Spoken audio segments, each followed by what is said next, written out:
We are now joined by number 2 ranked UFC heavyweight Curtis Blaydes. Curtis, thank you very much for joining us today. No problem, man. First question will go to Jay Anderson with Cageside Press. Your line is open. Hey, Curtis, welcome back. This fight obviously was scheduled to take place in November and, of course, pushed back because of the whole COVID-19 thing. How important was it for you to hold on to this particular matchup with Darrick? I think it was the most important. This was the only matchup that made any sense due to our rankings and just there's no one else that really, there's no one in the top 5 besides him or me and vice versa for him. I don't think he has anyone else. So I wasn't even really worried we weren't going to reschedule this. I was pretty confident in that. We've heard differing stories from people who have contracted COVID-19. Obviously, we see Khamzat struggling with it right now. What was that experience like for you? I mean, how long was it before you were feeling 100%? It was about 2 weeks. It took, I didn't have any of the respiratory issues, but I did have the headaches and muscle aches and chills. So it took about 2 weeks for that to all go away. And the fatigue. It took a little longer, just being tired randomly throughout the day. That was about a month, but I don't have any long-term effects like Khamzat, and I know a lot of people do, and I'm just happy that I didn't get that. Well, good to see you back and healthy. I mean, when we talk about this matchup, a lot has been made over the years, even on UFC broadcasts, about Derrick Lewis's ability to just get up from a takedown. It's almost treated like this magical thing, and I'm just wondering what your take is on it, because obviously you've been scouting him for a while now. I think he gets up because look at the guys he's getting up against. He got up against Latifi, who's a former light heavyweight, not the biggest guy in the world. He got up against Blagoy Ivanov. Blagoy is not the best grappler in the world. He got up against a 40-year-old, 225-pound Aleksei Oleinik, who was able to take him down and hold him down. And he didn't actually get up. He came out the next round and KO'd him. So I think there's a lot of variables that go into what allows him to get up, like guys' weight, guys' skill set, guys' technique, and guys being over-aggressive, hunting submissions. We know Darrick allows people to get in prime submission spots just so he can charge up and pop up. The thing is with me, I'm not hunting those submissions. I'm looking to anchor. So the just get up thing, that's not going to be an option. Fair enough. And, if you do get the win here, you're going to be on a very impressive win streak. But then heading into this, obviously, Dana White says, well, it looks like Jon Jones is getting the next title shot. How frustrating is that for you, given you haven't even had a chance to, put on your performance yet? On a scale of 1 to 10, with 1 being I don't care and 10 being I'm flaming hot mad, put me at a 3. I get it. This is Jon Jones. He puts asses in the seats. He's a money fight. So I'm not mad. I get it. It's just business. If that is the case, I know when we spoke back in November, you suggested, hey, I'd be willing to sit and wait. If you get the win against Darrick this weekend, is that the same situation? Would you wait for the winner of Stipe and Jones? We still don't know yet. It's not, there isn't anything that's concrete. Everything is very fluid, so that's an option, but we don't know for sure yet. And last one for me, I said Stipe versus Jones. That might not be the case. Who do you see coming out with their hand raised in that rematch, Stipe versus Ngannou 2? I see Stipe. The original game plan he had, it worked to perfection. He had to eat a couple heavy punches in that first round, but once he got to the hips, it was pretty much rinse and repeat. So why would he choose to deviate from what already has proven to work? All right. Well, thanks as always for the time, Curtis. Best of luck this weekend. Thank you. We'll go next to Alistair Bishop with MMA Republic. Your line is open. Derrick, how are you, sir? Sorry, Curtis, how are you, sir? It's okay. I'm good, man. I wanted to wish you happy birthday. I was busy reading something as I was speaking. Happy birthday. Oh, thank you, sir. My first question, Mr. Blaydes, a lot of people talk about your wrestling ability. How hard is it as a wrestler to master your wrestling for MMA specifically?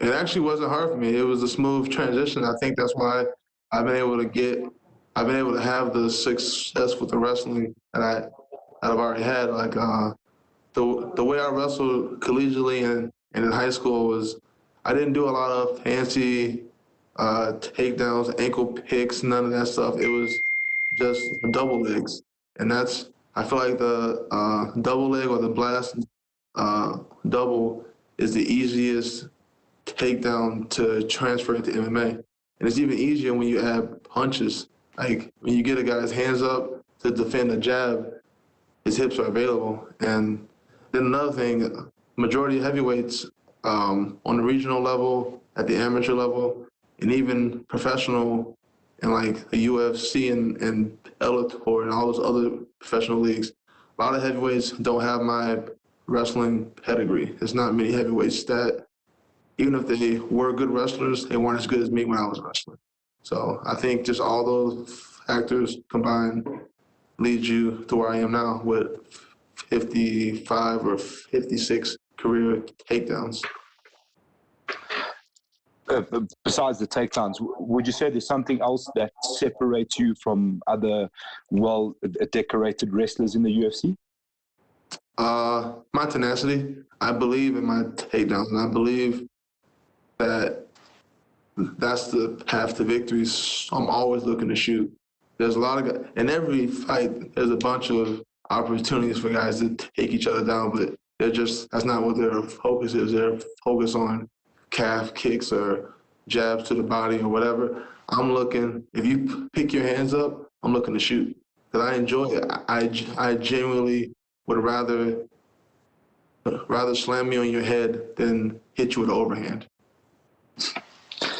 Would you say beating Derrick Lewis makes you undeniable in terms of a title prospect once we've figured out what's happening with the title? Do you think this makes it almost undeniable for you to be next in line? Yeah. I mean, it'll be Jon, and then, I beat Derrick. I should be next. I don't see how it could be anyone else.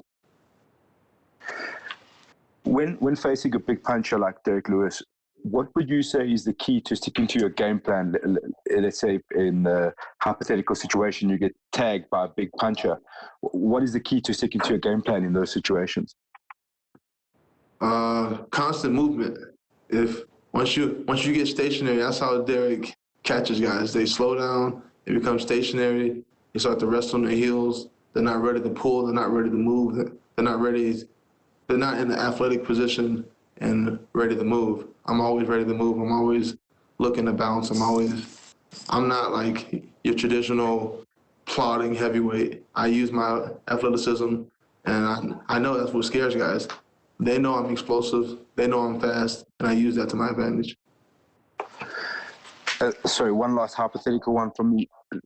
Let's say the stars align and you end up meeting Francis Ngannou again. What do you think would be different from your side this time? Oh, I'm not doing anything different. I believe in my game plan. I'm going to use my boxing to get inside and get to his hips and do exactly what Stipe did. It works. I know it works. You just have to get out of the first round. Fantastic. And the last one from me, you mentioned COVID just before this. Besides the physical side, how hard is it to stay mentally prepped during these times? You know, COVID popping up, opponents pulling out last minute. What are you doing to keep yourself sharp? The same thing we always do. Like, this is a normal fight week. We wake up, we eat, get a light workout in, hang out in the room, distract ourselves with video games, books, movies, talking, companionship. It's just a normal fight week. I'm not really, once we get to the hotel, the outside world ceases to exist. Awesome. Fantastic. Thank you. Best of luck and enjoy the rest of your birthday. Thank you, sir. I appreciate it. We'll go next to Augusto Niezgay with Somos MMA. Your line is open. Hey, Caris. How are you? Happy birthday. Thank you. I'm good, man. And I want to ask you, Caris, how is it to celebrate your birthday in the middle of the fight week? Is there any time for celebration, for something or not? No, we'll do it after.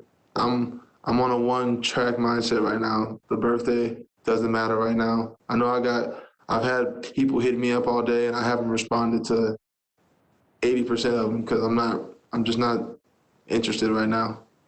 Focus on the fight. Yeah, I can imagine. And did you have your birthday cake or not? No, I actually don't even eat cake. I don't have a sweet tooth. Okay. What is your favorite food in your birthday? That food that cannot miss in your birthday? Pizza, but only from Chicago. Okay. So I think that you will have that after the fight. And Curtis, I want to ask you. You have explained a few days ago why you wouldn't try to exchange with someone like Lewis, whose wrestling is not the best. But I want to ask you, why do you think that the people cannot understand that? And I want to ask you, Dana White has said a few days ago that there are hardcore fans and stupid people. So do you think that is the explanation or not? Yeah, I like the explanation. Like if you're a true MMA fan, then you appreciate wrestling. You appreciate grappling of any kind because you know that's a part of the sport. It's only the fans who just jumped on the bandwagon when Conor McGregor got hot. Those are the ones. Conor doesn't wrestle, so they believe that if you're good, you don't wrestle. I don't understand the correlation because if you look back at the history of MMA and the UFC, the majority of the best fighters, the champions, the guys with the longest reigns, usually have a grappling background, a grappling history. Like, it's effective. Like, I know it's not, people want the blood and the guts and the stand-up, rock 'em, sock 'em, but they forget we have bodies, like these bodies only have so much contact they can absorb before it's over. The name of the game is longevity, and the longer I can fight, the more I can earn, the better I can provide for my family. And the best way for me to be around for a long time is to avoid those wars. I know some people would say, well, just go knock them out and then you won't get hit. But that's not a guarantee. What is a guarantee is me putting you on your back and you not being able to hit me. And I just prefer that way because it preserves my body, it preserves my head. A lot of these fans, they don't care if I'll be able to remember my daughter's birthday in 20 years. They don't care because once I retire, they'll have forgotten about me. And then they don't care about the long-term effects. I do. I want to earn my money, but I also want to preserve my body as best I can. Yeah, that's 100% truth. And Curtis, I want to ask you, do you think that the wrestling is nowadays in the modern MMA the most effective of all all the stances? I mean, the striking, the grappling, the wrestling. Do you think that the wrestling is the most effective one? I think it depends on who you are. Like if you're a guy like Israel Adesanya, then no, I wouldn't tell him to fight like me because he's a striker. But if you have the wrestling pedigree, like of a Habib or a Kamaru Usman or like me, why wouldn't you use it? There's so many guys in these divisions who focus just on their striking or just on their jiu-jitsu. What's the good of jiu-jitsu if you're always on bottom? If you're not on top, it's not as effective. Like wrestling, I believe, is usually the cleanest path to victory. If you can control where the fight is, then you control the fight. And Curtis, my last question. Which type of fight do you imagine on Saturday night? I don't know. I mean, that depends on what type of Derrick we're going to see. Like, we know what we're going to get from me. We don't know what we're going to get from Derrick. Is he going to be aggressive? Is he going to be conservative? Is he going to be looking to get me out of there early? We don't know. So whatever he gives me, I'll work with it. Like if he goes backwards, I'm pressuring. If he blitzes me, I'm going to meet him in the middle.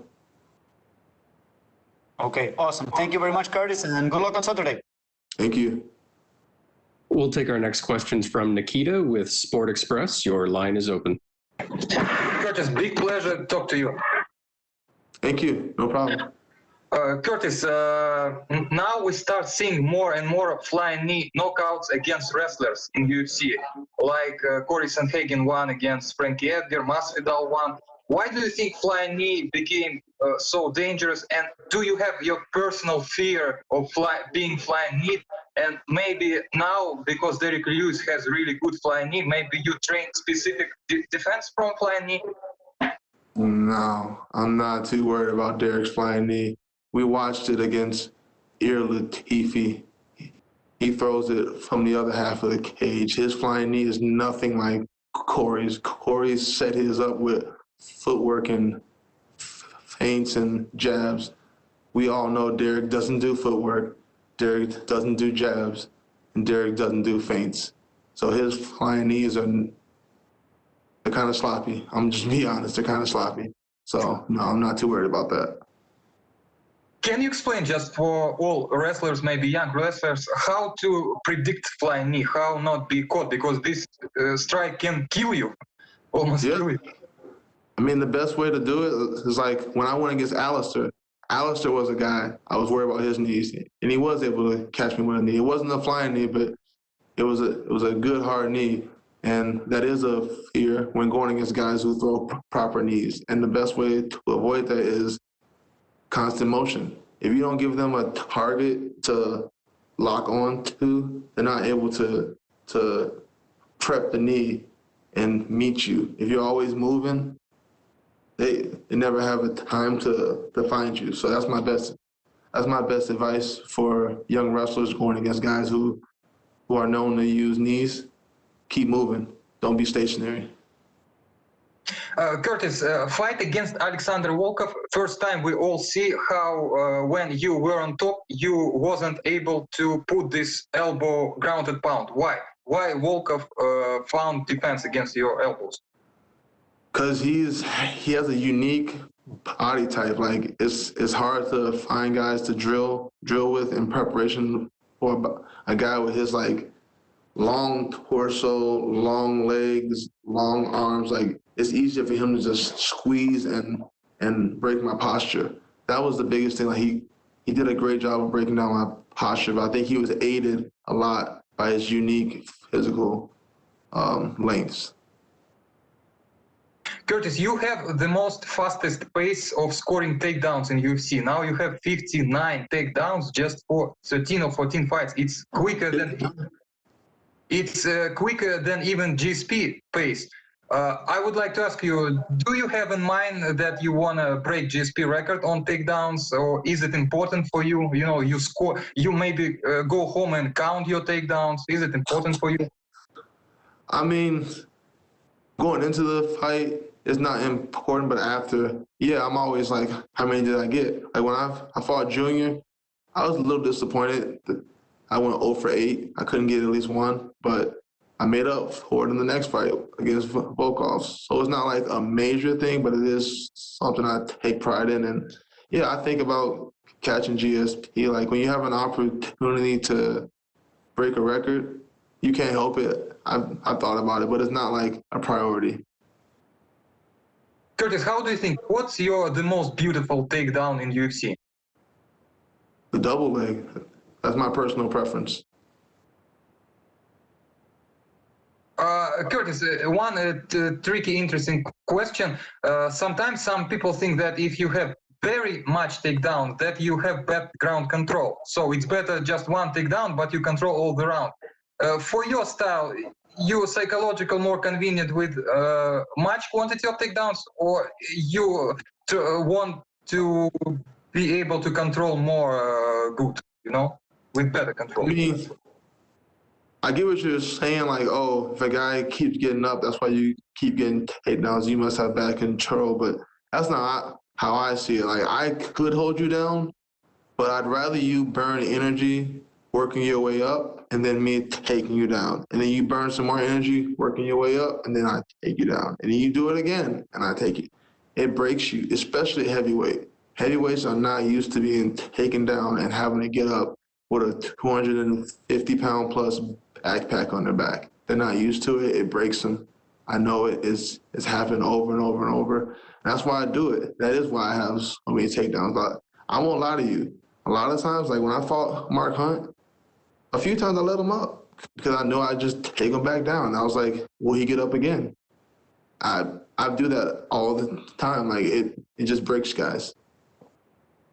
Curtis, every great wrestler has his day when he go into 5-round stand-up war. Kamaru Usman has his war against Colby. Jon Jones have his war against Gustafsson.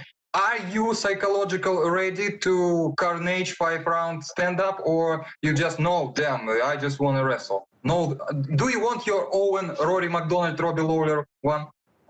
Well, no, I've had one of those fights. It wasn't a 5-rounder. It was for 3 rounds. It was UFC 213. I fought Daniel Omielanchek, and I went 0 for 12 on takedowns attempts because I had an injured pec going into that fight, so I just didn't have the power to lift. So I went 0 for 12 in that fight, and that was a stand-up war, and we did it, and that gave me confidence. I am confident in my hands. Like, people think because I wrestle that I don't have hands or I'm not confident. It's not that deep. It's just I don't like getting hit in the face. And if I can avoid that, I'm going to avoid it. So if Derrick defends all my takedowns, then I'll do what I did to Junior Dos Santos. But if he doesn't, why wouldn't I just take the takedowns, burn them out? Like we know that's an obvious hole in Derrick's game. Why would I play to his strengths instead of playing to his weaknesses? Derrick, you fought 2 times against Francis Ngannou. Fans think that he has just pure power. Can you call him a smart fighter? Does he have high fight IQ? How do you think? I think he has shown fight IQ. He knows who he is as a fighter. He knows he has to get you out of there early. That's why he comes out so aggressive. Like he doesn't want to be in there for 15 minutes. Like that thing you just asked me, like, am I confident in being on my feet for 25 minutes? I don't think Ngannou wants to be in there for 10 minutes. He knows, like, each round, the power goes from a 10 to an 8 to a 6 to about a 3. Like, he knows that. So he knows who he is, and he comes out aggressive. He knows, like, first round, I'm at my best. That's when I'll be the most aggressive. So I think he does have pretty good fighter IQ. Curtis, the last one from me. In terms of whole style, do you more comfortable with super technical strikers or such like Derrick Lewis, who has that awkward style and super dangerous, unpredicted punches? I mean, they both provide their pros and cons. Like a guy like Volkov, he's very technical, so you have to be. Your defense has to always be sharp because you know his offense is always going to be sharp. He's always going to be hands up, looking to land. But then there's a con to those type of guys because you know there's a sequence to events. Like he jabs, I counter, I do this, he does this. You know the dance, so you can predict what's next. But then you got guys like Derrick. The pro to guys like Derrick is he's not that technical. He's not that, like, it's not clean, it's not pretty. He just hucks it and hopes it lands. He just puts out punches and hope they land.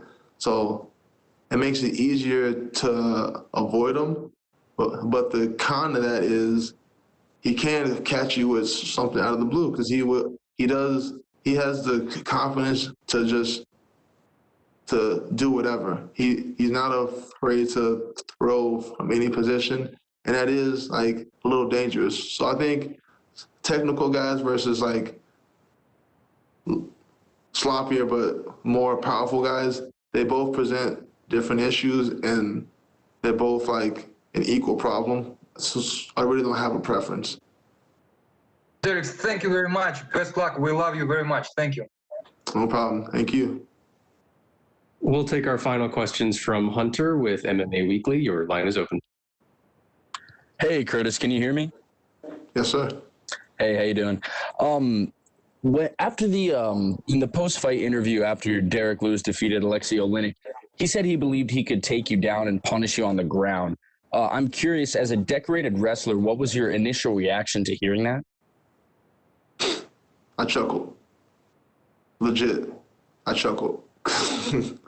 I think he was just saying that to elicit some response from the media, which I think that was achieved. Like, oh my God, Derrick's going to take down the heavyweight with the most takedowns? No.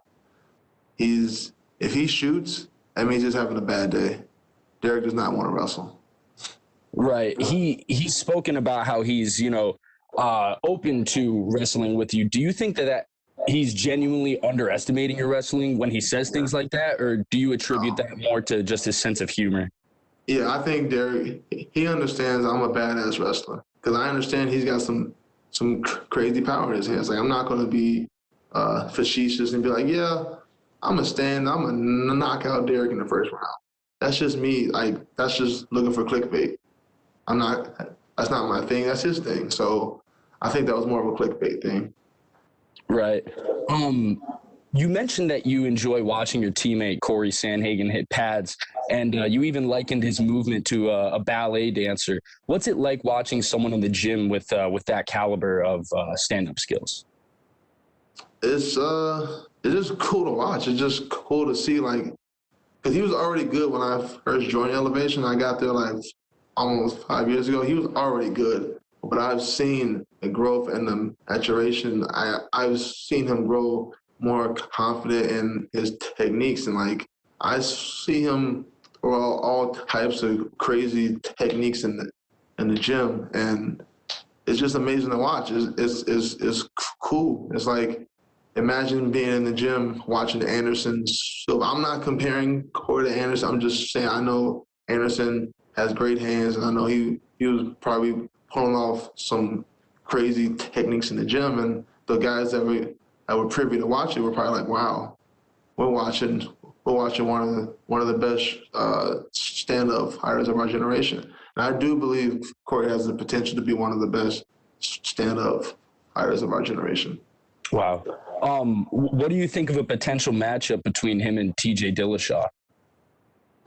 I think that favors Corey. I do. I know TJ is very powerful. I know his resume because when I got to Elevation, Corey was there also. I mean, right. TJ was there too. Right. So I know what he's about, and I know he's a good wrestler. But Corey, man, like the way he brings it all together. He is an MMA fighter. He's got the jiu-jitsu. He's got the wrestling. He's got the defensive wrestling. He's got the offensive wrestling. He's got head kicks, low kicks, body kicks, jabs from he's got it all. Like, majority of fighters there's usually a hole in their game. Like me, my hole is head kicks. That's a hole in my game. We're working on that. Corey, I don't think he has any holes. I think he's a complete MMA fighter, and I think he's got so many tools in his tool belt that, like, victory is, like, I believe he can beat TJ. Earlier you were speaking about wrestlers and, people that have the wrestling caliber of Khabib and Kamaru Usman, they should utilize their wrestling. I'm curious, what do you think of Kamaru's evolution from a boxing standpoint? He really utilized his jab successfully against Gilbert Burns. What do you think of his evolution from a boxing standpoint? I think it's beautiful. I think, like, you combine his wrestling with, like, legitimate technical boxing, that's a hard guy to beat. I'm very happy for him because you see a lot of wrestlers that don't ever get to that point. Their hands never grow. And then you feel like, you're always like, man, if that guy could just get the striking down, he'd be a beast. He'd be a problem. Well, Kamaru's a problem. Yeah. Thanks so much, Curtis. Happy birthday. Good luck on Saturday. Thank you, sir. I appreciate that. All right. Thank you very much, Curtis. You're all set. Thank you. Boy. And we will be joined next by UFC featherweight Charles Rosa.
We are now joined by UFC featherweight Charles Rosa. Charles, thank you so much for joining us today.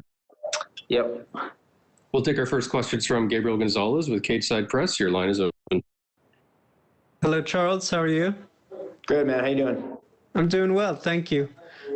First question, it's been a minute since we last saw you. Just how are you feeling going into this one after those couple months out of action?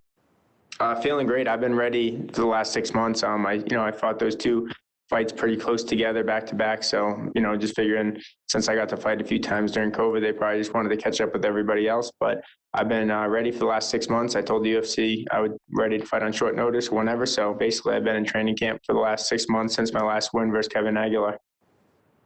You've said that you feel like you have the edge everywhere over Derrick. If it's so easy, what made you want to take this fight in particular, dude? What made me want to take it? It's the fight the UFC offered me. It's the fights that I take. The UFC calls me and I answer. I've never turned down a fight with the UFC. I've been offered, multiple fights on short notice over the years. My first UFC fight, 5 days notice against Dennis Seaver. I was 9-0 with 9 first-round finishes coming into the UFC. I took my first UFC fight on 5 days notice in Stockholm, Sweden, against the number 9 guy in the world, Dennis Seaver. So, that's who I am. I'm ready at all times. I'm training all the time, and I'm ready to go. And this is the name they sent over. So this is who I got. How do you see yourself getting the job done on Saturday? I think there's many ways I could win. It's really on Derrick. It's where he wants to try to take the fight. If he wants to try to stand in front of me, I know he got a new coach, James Krause. So, I know he's a striking coach. So if he wants to try to stand up with me and eat some shots, and he's going to get knocked out. And then if he wants to try to go into the grappling exchanges, which is my silver bullet, where I'm best at, then he's going to get choked out. So those are the 2 things that you're going to see happen. Hey, thank you, Charles, and good luck. Yep. We'll take our next set of questions from Jay Anderson. Your line is open. Hey, thanks very much. Charles, I just want to build on that last question a little bit. I mean, you've said there's levels to this, and he's going to find that out. I don't want you to give anything away. I know fighters are loath to give up their game plans, but have you seen any flaws in Derrick's game that you've identified that you think you can capitalize on? Yeah, I mean, I definitely respect Derrick as a fighter. He's a veteran. He's been there over 40 fights. So, but there's no doubt that he's very uncomfortable in the octagon. That's why he fights the way he does. So, I know he goes very aggressive in the beginning. He comes out swinging really hard, and he wants to get the finish soon. So, I mean, I've never been finished, in my career. And, I think I've never been submitted in my career. So I don't see Darrick Minner being the first one to do it. So, I mean, obviously he's a tough kid, and there's a reason he's in there with me, because he's an elite level fighter. But he, like I said in the other interview, there's levels to it. So he's going to find out come Saturday night. And I believe you're training out in Florida still, but as a Massachusetts native, what's it like to see the growth of New England MMA over the last couple of years? Because it seems like it's a real hotspot now. Yeah, it's pretty special. I definitely, I go up in Boston, New England off camp, and I get to go work with Rob Font and Mickey Ward. Mickey Ward's one of the guys that I get to work with in Boston. Everyone knows Mickey Ward. He's a legend of a boxing coach, and of a person. He's not just a boxing coach to me, but he's also like a motivational mentor. So my off camp, I love spending it up in Boston with my family. I can kind of do what I want to do. It's still training every day, but it's just a little bit different. It's a switch of pace, so it's not the same thing every single day. And, I get to see my family and go, I really love what, Tyson Chartier has done with the team. And, to see Calvin, even though it was a tough outing against Max Holloway, it was tough to see, it was a tough fight, but it just showed, the type of fighter Boston fighters are. The guys are not going to quit. So, I think, he represented our city well, and what we stand for is never giving up, never quitting. And another prime example of that is Mickey Ward. And then Calvin showed it in his fight against Max. Absolutely. And last one for me. I know you put a little distance between yourself and that neck injury now, but when you look back at it, does it make you appreciate being here even more, knowing, how close you kind of came to perhaps, having to hang up the gloves? Yeah, that's been a pretty inspirational part of my career. Like, I kind of thought coming into the UFC being 9-0 that I was just going to go straight to a world title, and that's really what I believed. I came in undefeated into the UFC. It was super, just like I thought that was what it was going to be. But when the story changed. So when the story changed, and then all this is just the way the story is supposed to be, and this is the way the story is going to be written. Is just even more of an inspirational comeback from a 2-year neck injury. So, the doctors told me I would never fight. They told me it was a less than a 1% chance that I would ever fight again. And I told the doctor that I'm a 1%er. All these guys that are fighting in the UFC, including Darrick Minner and all the guys that I've ever fought, are the 1% of people that make it to this level. So I told them that I was okay with that 1% chance, and I was going to move forward with it and to do the surgery and to get back. And I did it. And then I came back and set the record for most wins in the Boston Garden with a first-round finish over Manny Bermudez, and the most all-time wins in Boston of all time, passing Conor McGregor. So I'm really happy I didn't give up. And like I said, going back to everything of the way I was raised, even though I live in South Florida, being raised in Boston is, that gave me that mentality, so take a lot of pride in that. Absolutely. Well, wish you all the best of luck this week, and thanks very much for your time. Thank you. We'll go next to Gavin Porter with UFC.com. Actually, me, man. So just you still look right here. Okay. All right, man. So you fought, when you look at this top 15 of the division right now, you fought a lot of the names that got split with Jair, and you fought, Bryce Mitchell and these guys. You can compete right there in those rankings. What kind of run do you think will get you there? Yeah, that's why I'm excited. I said in an interview before, this is just the way the story is supposed to be written. I think, it's easy just to go with no no adversity, to come from go 9-0, start your professional career 9-0 with all first-round finish and go right to a world title, become a world champion. But that's not the way the story is supposed to be written. There's a lot of adversity that I went through, going through the neck injuries, tough losses, split decision loss in Mexico City to Yair Rodriguez in Mexico in his hometown. But these are things that built me as a fighter. I wouldn't be as good as I am and have the level of talent I have right now if it wasn't for those losses. I got better from each loss than I have from every win, and that's a fact. So I'm the best I've ever been right now, and I'm ready to make a run at the world title. Yeah, and it seems like your opponent, when you look at the matchup, yeah, he has some good submission skills. He kind of really relies on that. It's a big weapon in his game. When a guy's got a specialty in something like that, you're obviously privy to it, right? Yeah, for sure. I mean, every one of these guys you go into the UFC is dangerous, and they all have a specialty. One guy's an Olympic wrestler. The next guy you go against was a glory kickboxer. When I fought Sean Soriano, he's a Henry Hook, protege, and I had to kickbox with him the whole fight. So every guy that you're going against is special. There's no doubt about it. So obviously, you go through with your coaches. I go through with my coach, Charles McCarthy, Roger Crawl. We go over the game plan and we look at his strengths, my strengths, his weaknesses, and we try to expose his weaknesses. So, that's definitely something I've been practicing, getting ready for his game. But, I work on every day being the best fighter I can be. I've traveled the entire planet, going to Thailand, Holland, Dutch kickboxing in Amsterdam, Majiro gym, and all over the, Stephen Wonderboy Thompson's gym in the United States and South Carolina. So I've been able to train with the elite, and I'm just continuing to get better. So I'm excited for this one.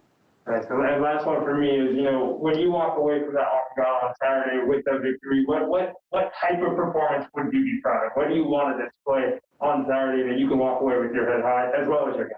I want to be able to pass the merit test, knowing that I went in there and gave 100%. Like, win, lose, or draw, that's always, I know that, I can look myself in the mirror when I wake up in the morning, and I look in saying, hey, I did everything I could possibly do to prepare for this fight. I dieted. I went through all the training sessions. I fought through the injuries, fought through everything throughout the camp. And now, this is going to be the product of and the result of all the hard work that I put in. So, that's up to the guy upstairs to see how it's going to happen. But I'm really excited to put on a show and display my skills because, even since the last fight, got a lot of confidence from that big win over Kevin. He's an elite level guy, tough as nails, and had a great fight against him, and just to be able to feel myself in the octagon and just open up my game, and finally felt like a complete mixed martial artist, and I'm finally fully evolved. Great, man. Well, we can't wait to see you there on Saturday. Awesome, man. Thank you. All right, thank you very much, Charles. You're all set.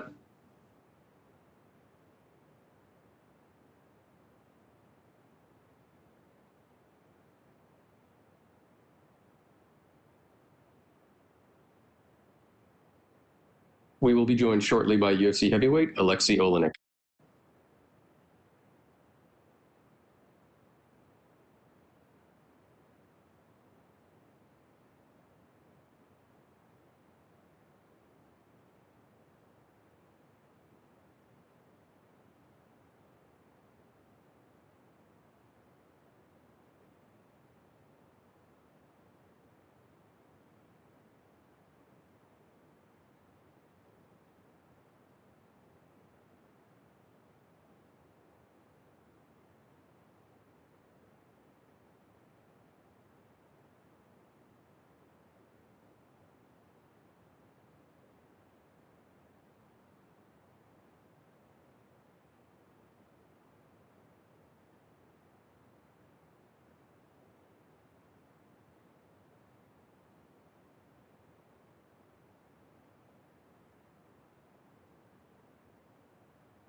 We are now joined by number 10 ranked UFC heavyweight Aleksei Oleinik. Aleksei, thank you very much for your time today.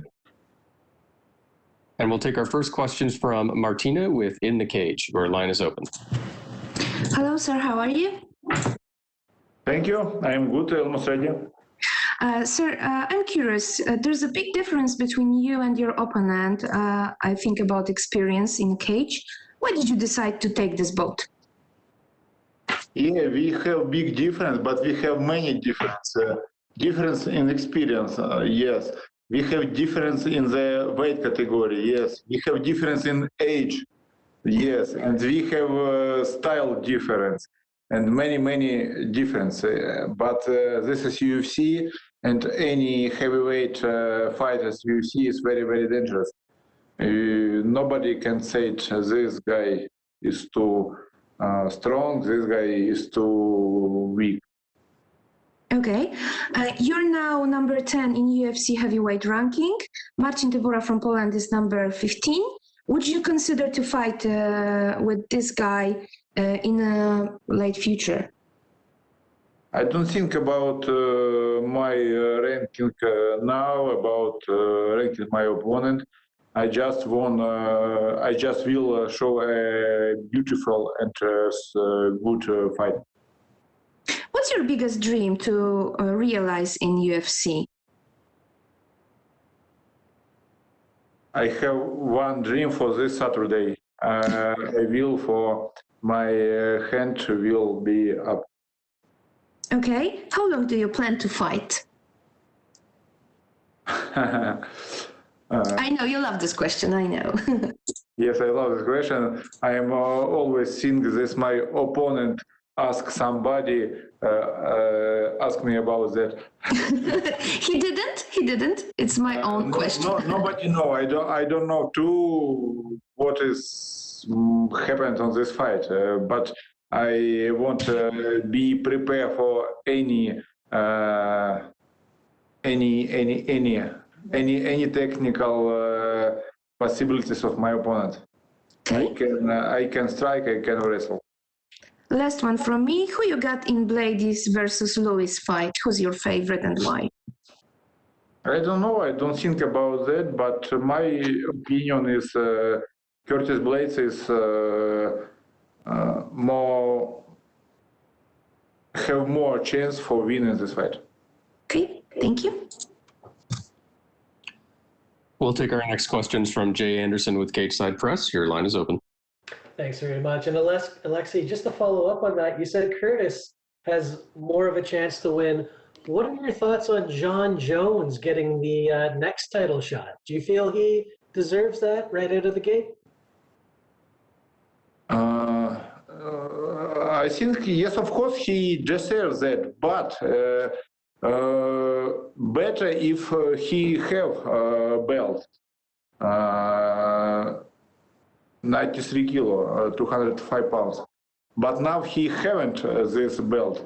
This means he must doing one or two fights in heavyweight, and only after that, if he win, he maybe was contender for belt, not from first fight. All right, fair enough.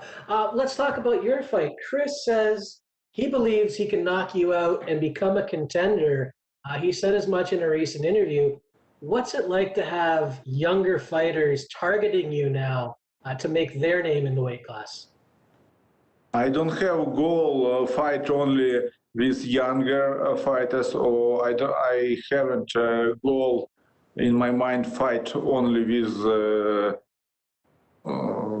big names. I want to fight with everybody, because I told you any fighters in UFC is one of the strongest fighter in the world.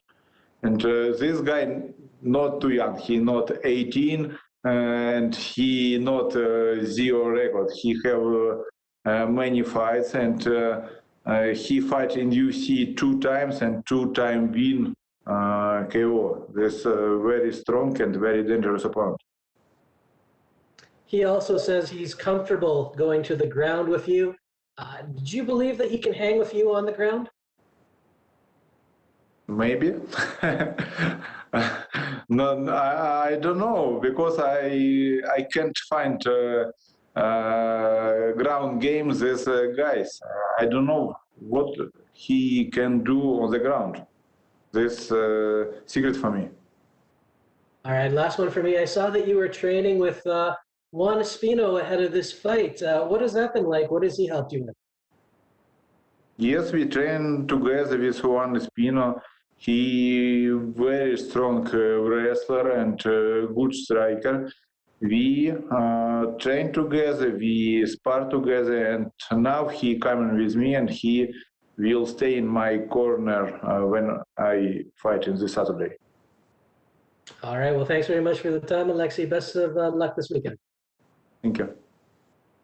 We'll take our next questions from Gabriel Gonzalez. Your line is open. Hello, Aleksei. How are you? Hello, I'm good. Thank you. Aleksei, you fought obviously many people. Who would you compare Chris Daukaus to out of all of your previous opponents the most? Excuse me, say it again. So you fought many people. Which opponent is the most similar to Chris?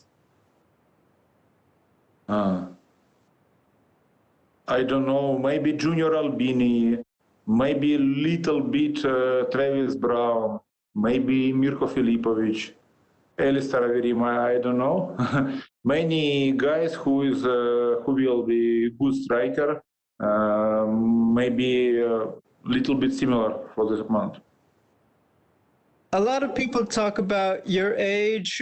Do you think that it helps knowing what it's like to have been the younger fighter as you go into it, because you know how hungry these young opponents are when they face you?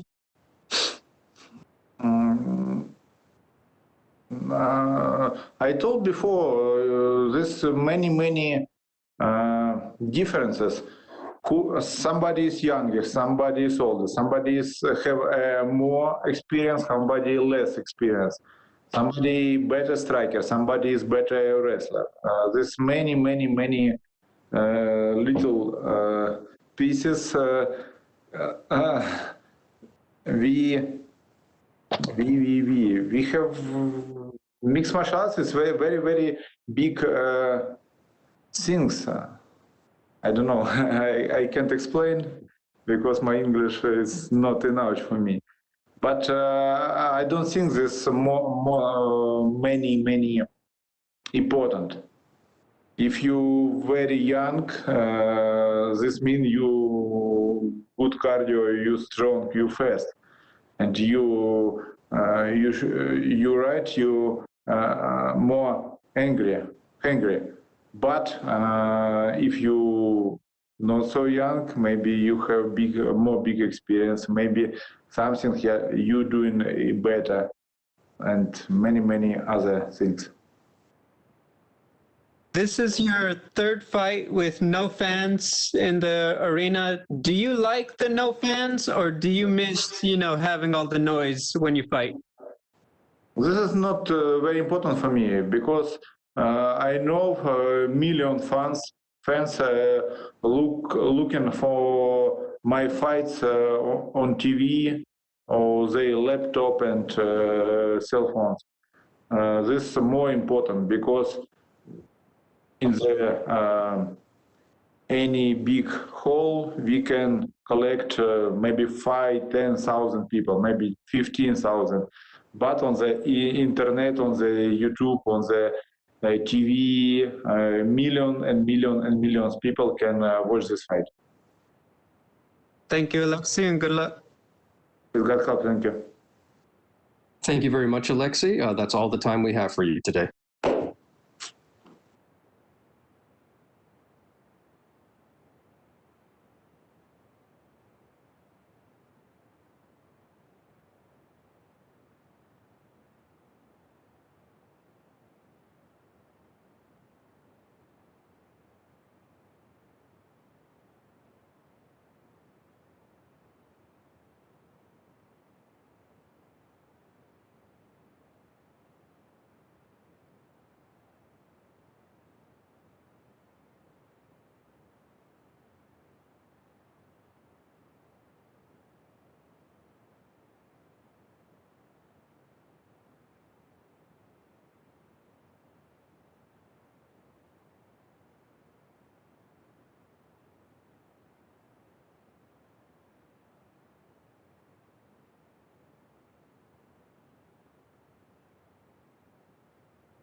We will be joined shortly by UFC heavyweight Andrei Arlovski.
We are now joined by UFC heavyweight Andrei Arlovski. Andrei, thank you very much for joining us today.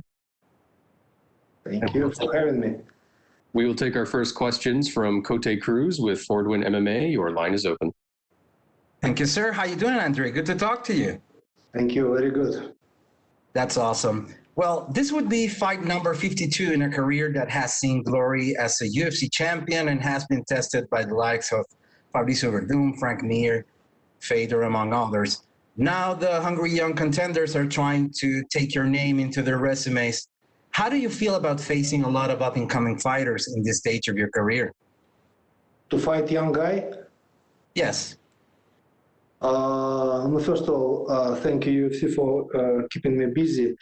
And hopefully Dana White and Las Vegas PD not going to charge me with child abuse, Saturday night. So that's good. It's going to be 15 years difference between me and Aspinall. I'm very excited. He's tough, no doubt about, strong, young, probably hungry. So I'm ready to go. You're currently in a 2-fight winning streak, with your most recent win coming by way of decision against Tanner Boser last year. You've said to the media that you feel there's still a title run left in you. Do you think a victory over Tom Aspinall can provide opportunities against someone in the top 15 of the division? Listen, I never choose my opponents. It's totally up to UFC and matchmakers. And like I said, I'm happy that I'm busy. Keep fighting. I fought in November, fighting right now in February. So it's totally up to UFC. Well, I know for the fact I have to keep winning and train hard and listen to my coaches. Simple. Fair enough. You started training under Paulino Hernandez recently. Could you share your thoughts on what this change has done for you? If you count like 4 years, it's recently, yeah. I'm lucky, first of all.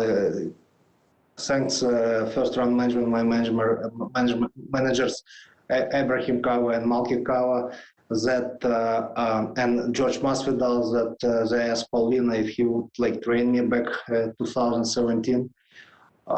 He accepted. I asked if I can like join like ATT team. It's like went in my way too. I'm lucky that I work with coaches like Mike Brown and Steve Moka, and like I said, like in previous interview, I'm in a good hands. You know, I have a great team, great coaches.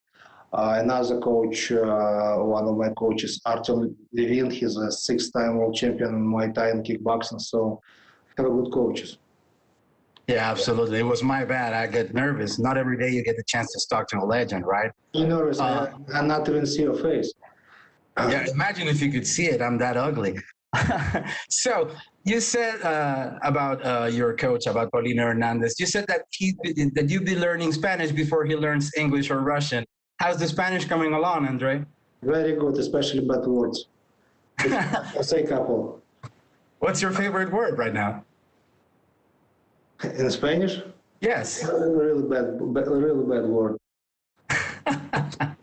Fair enough. Well, I said it because I'm a Spanish-speaking guy, first of all, but it's okay if you don't wanna. If you wanna keep it for everyone. Last question from me about your fight this Saturday. Seems like Aspinall has the speed advantage, and he's a stronger striker. Where would you say you have the advantage in this match? Age and gray hair. Thank you, sir. Thank you so much for your time. Best of luck on Saturday. Thank you. We'll go next to Jay Anderson with Cage Side Press. Your line is open. Hey, Andrei. Welcome back. You're not looking too great. Hey, I know you don't choose your opponents, but if you do want to go on one last run at the title, you need to both keep winning, like you said. You also need to get some of those guys in the rankings. So is there a point where maybe you would say, look, you know, I beat 3 tough guys. Give me somebody ranked. Well, hopefully one day I'm gonna face somebody tough from top 10, top even better top 5. And I'm like other heavyweights in the line, so we'll see.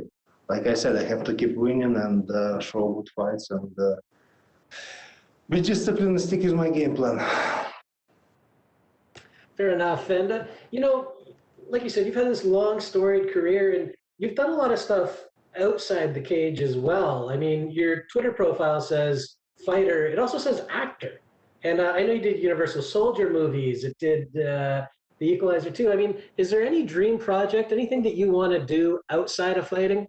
Something like that? If you have connections, please put me in some good movies. Actually, I have auditioned like a couple of weeks before I came here, so hopefully I'm gonna be in a movie. So we'll see. But I focus right now on my MMA career. I have to, like I said, I have a dream. I have a goal. I just have to do what I have to do. Can you say what you auditioned for? Some movie, good movie. All right, I hope you get the part. We're looking forward to it. And you know, last one for me. There's a lot of big heavyweight fights this month, next month. Obviously, the title fight, Miocic and Ngannou 2. Who's your pick in that main event? Hopefully, Miocic. All right, thanks a lot, and best of luck this weekend, Andrei. Thank you. We'll go next to Martina with In the Cage. Your line is open. Hello, sir. It's a pleasure to have you here. Thank you. Just three questions from me. First of all, I would like to know in which point of your career are you now? How do you feel it? Do you think before your fights now that this could be my last one, or maybe you don't bother with it? Well, next question, definitely it's not the last one. Okay. Do you see yourself in bare knuckle fights after UFC career? I have plans for UFC for next at least like 2-3 years. So ask me this question after when I'm going to be done with UFC. For sure, I will. And the last one from me, I cannot miss the chance to ask you about female MMA. What do you think about it? Do you like to watch? I don't like it, but I do like some fighters, and I like cheering for them when they're fighting, but in general, I don't like. Maybe some names? Female MMA, boxing, wherever, even wrestling. Okay, and what about those favorite fighters? Maybe some names? One more time? What about those female fighters you like? Maybe some names? It's one of the students of Mike Brown, Ayla Harris. Thank you. Did I say Harris?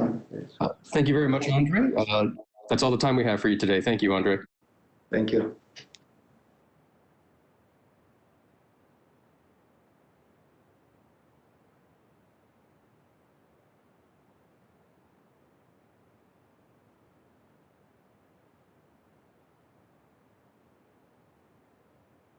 We'll be joined shortly by UFC featherweight Darrick Minner.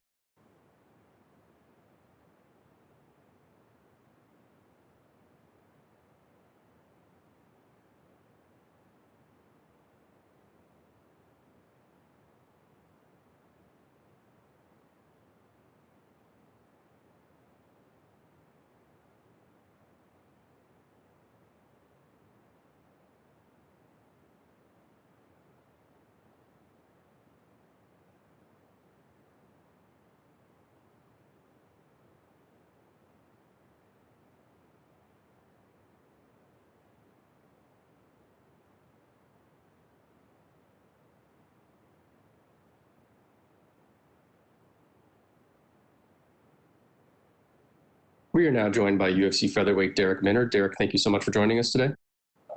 Yeah, thanks for having me. First question will go to Jay Anderson with Cage Side Press. Your line is open. Hey, thanks very much. And Darrick, welcome back. Fight number 3. Obviously, you're a guy with a ton of experience outside the UFC, and you come in short notice last year. Wasn't your night, but you bounced back against TJ Laramie in September. I'm just curious, after all the work you put in on the regional scene, training, getting to that point, did you really feel like a UFC fighter prior to getting that first win? Man, I think I've always known I've belonged here and been in the UFC. Obviously, I didn't. I claimed. Everybody claims they're a UFC fighter, but getting that first win solidifies that you're a UFC fighter. I mean, that's the big mark. Yeah, man, I belonged here, and now we're here and winning fights. Yeah, I mean, I am a UFC fighter with the win now. You know. And now you get a chance to make it 2 in a row against Charles Rosa. Just give us your thoughts on the matchup here. I love the matchup, man. You know, I guess to showcase my skills, and I think that where he's strong at is where I'm strong at on the opposite side. So I think it's going to be a good match for me. And Saturday night, I get to showcase the involvement of my skills set down with James Krause and Glory MMA.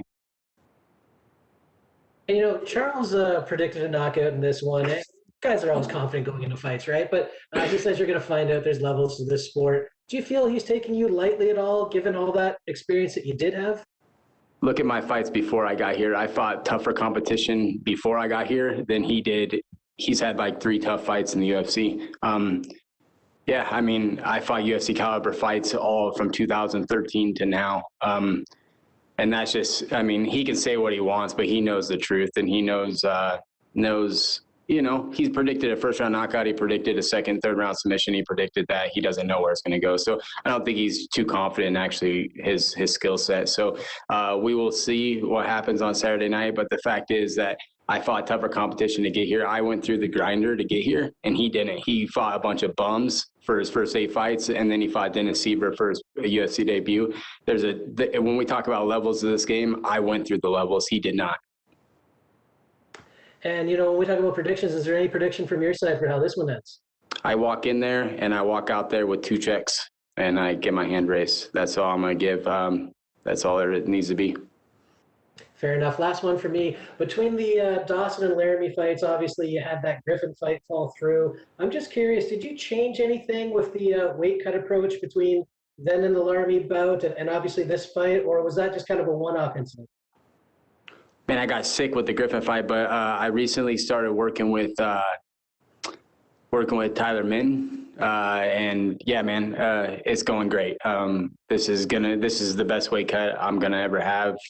Continuingly now, I don't have to stress about it, and they got my weight under control. And yeah, man, it's going great. Good to hear, and best of luck this weekend. Thank you, man. We'll go next to Damon Martin with MMAfighting.com. Your line is open. Hey, Derrick, you know, all the talk that's leading into this fight, I mean, you're a veteran, you've been around, but does that raise the intensity a little bit when there's a little bit back and forth like it seems like there is with Charles Rosa?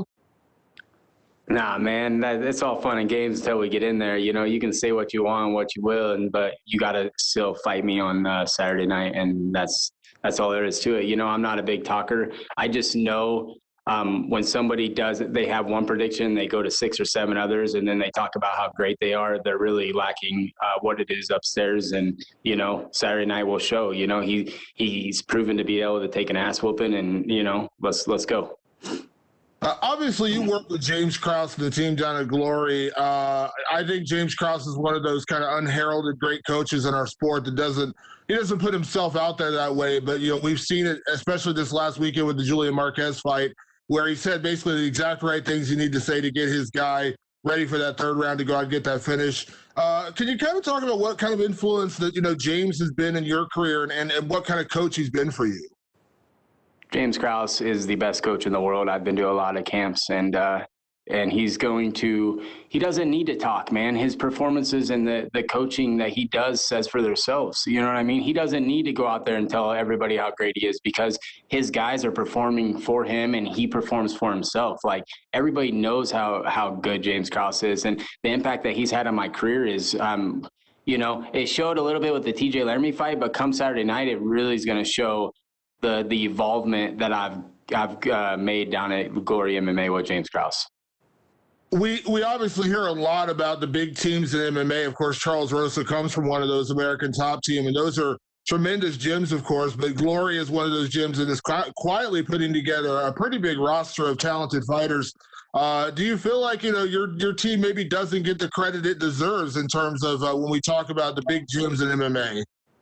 Yeah, man, I think it's like the big gyms, they're a bunch of little teams anyway. You know what I mean? It's like a bunch of little cousins, like in different little families, you know, like we're a big family down there, and, you know, it speaks to ourselves, the talent that we're getting there. And, you know, right now I think he has 14 or 15 guys in the UFC on the roster. Eventually everybody will recognize it. And, yeah, that's all there needs to be said. We go out there and we fight, and that's what shows for ourselves. And it does seem like you guys, you know, kind of have the good balance in terms of training partners, but also coaching. I mean, it seems like there's a good balance there, because you do see that sometimes where guys have a great coach, maybe they don't have the right training partners, or maybe they have the right training partners, they don't have the right coach. Seems like you guys have built a really good chemistry there. Yeah, man, it's the best camp I've ever been to, as far as like the knowledge in that room is crazy. The coaches all work together. They're not trying to balance out. That we know who runs show. James Krause runs the show. He puts us on a schedule, and we keep it. And the improvements and the fights speak for themselves on you know how much wins we're getting, you know, let alone the performances that are happening there. And like all the underdogs, like keep counting us out and we'll keep knocking them down. That's all I got to say. Cause I mean, look how many underdogs won last year, and, you know, Julian was last week too. So, you know, keep counting them out, keep counting those Midwest boys out and see what happens. Thanks, Derrick. Appreciate it. Thank you, brother. We'll take our last questions from Cote Cruz with Ford One MMA. Your line is open.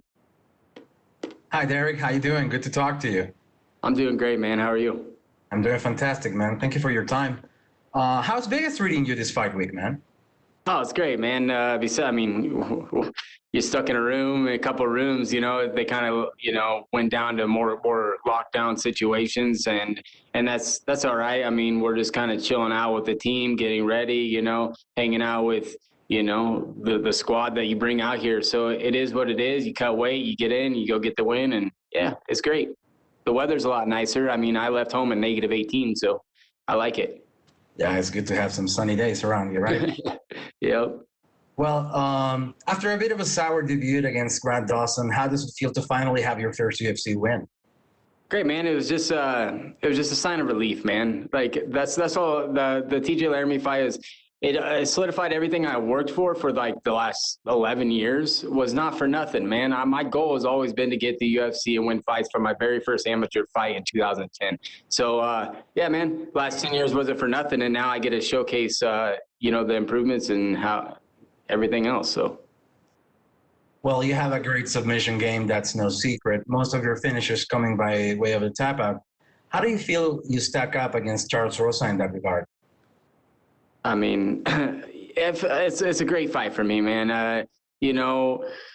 He's good off his back a little bit. He's got good grounds, but we saw what happens when somebody that's just as that's better than him but more aggressive. What happens? We saw that with Bryce Mitchell, and not. It is what it is. I'm going to go out there and show a better case of that. So. Well, yesterday I had a conversation with James Krause where he said that he felt that you had the upper hand against your opponent this Saturday. He also said that you've made a ton of improvements on your game. Could you comment on what it's like to have James lead the team and how training at Glory MMA has added to your toolbox? Yeah, man, it's great to have the training partners and the coaches that we have down there. I've always had a skill set, and I've always been good everywhere, but James Krause is so good at putting it together. And even whether it's mental, physical, or technical, man, the dude is a genius. And, like I said, like the team is keep building, and it's building a roster, and the up and comers that people don't understand or even know yet are going to showcase their skills here come the next couple of years. So that team is real, and the performances speak for themselves. Well, Charles Rosa, just like you, has a strong BJJ game that sometimes leads to stand-up battles. Do you feel prepared if you cancel each other out on the ground and the fight turns into a brawl? Yeah, man. I mean, I've been at this stuff a long time, and if he wants to sit there and trade, he's going to end up on his back. And like I have power in my hands, and I've the thing is, like, I have a lot of submissions on my game, but if you go watch my fights, I usually beat people up until I get the submission. So yeah, if we keep it there, if he's able, maybe we stay there. Maybe that's my game plan. No one knows until we get on there Saturday. So I might just want to stand there and trade with him and show everybody like how good my stand-up is too. So yeah, keep an eye out for that too. Well, it's a big couple of months for you and your team. Kevin Kroon, Grant Dawson, and Megan Anderson, just to name a few, have important fights soon. How important for your own preparation has been sharing the training room with them ahead of their fights? Yeah, man, like I said, it's like a big family that just works hard, puts their nose down, and listens to our coach. And and here it come. Julian Marquez set the tone last week, never gave up, ended up getting that submission in the third round. And that just set the tone for the next. I think we have 6 or 7 guys in a row and then a couple weeks off. So that set our first quarter tone off. And I'm just going to continue that on Saturday night. Well, sir, best of luck for you on Saturday. Thank you for your time. Thank you. I appreciate it. Thank you very much, Derrick. You're all set. Thank you.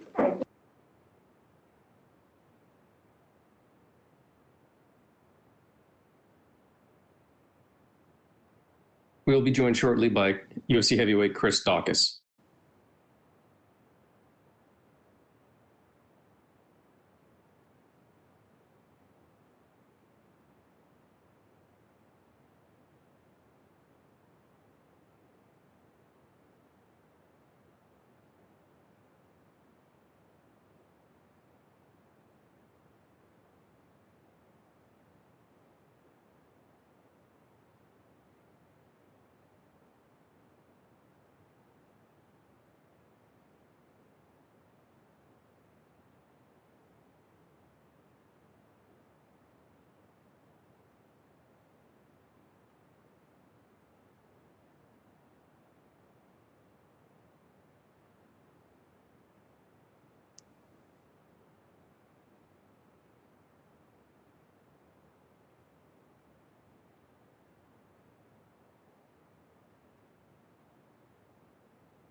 We are now joined by UFC heavyweight Chris Daukaus. Chris, thank you very much for joining us today. Of course. Thank you for having me. We'll take our first questions from Augusto Niez-Gay with Somos MMA. Your line is open. Hey, Chris, how are you doing? Good. How are you? Fine, thank you. Chris, this will be your third fight in the UFC, first one in the main card, facing the number 10 contender in the division. And I want to ask you, if someone have told you 1 year ago that you would be in this position, what would that Chris Daukaus have said? I would have believed you. I definitely would have believed you on that one. You know, my focus and drive that has propelled me to this spot has not wavered, and I just can't wait to show pretty much the world what that drive and that determination will do come Saturday. And how do you approach and prepare a fight against someone like Oleinik with so much experience in the MMA?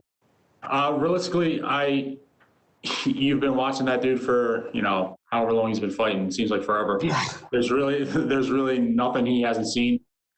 So you just game plan about what you do, and that's pretty much what I'm sticking to. I mean, everyone has their little, their go-tos, and everyone knows his go-to. So I mean, I've been watching him for years now, so it's nothing new to me. But I can only focus on myself and what I can, control in that cage.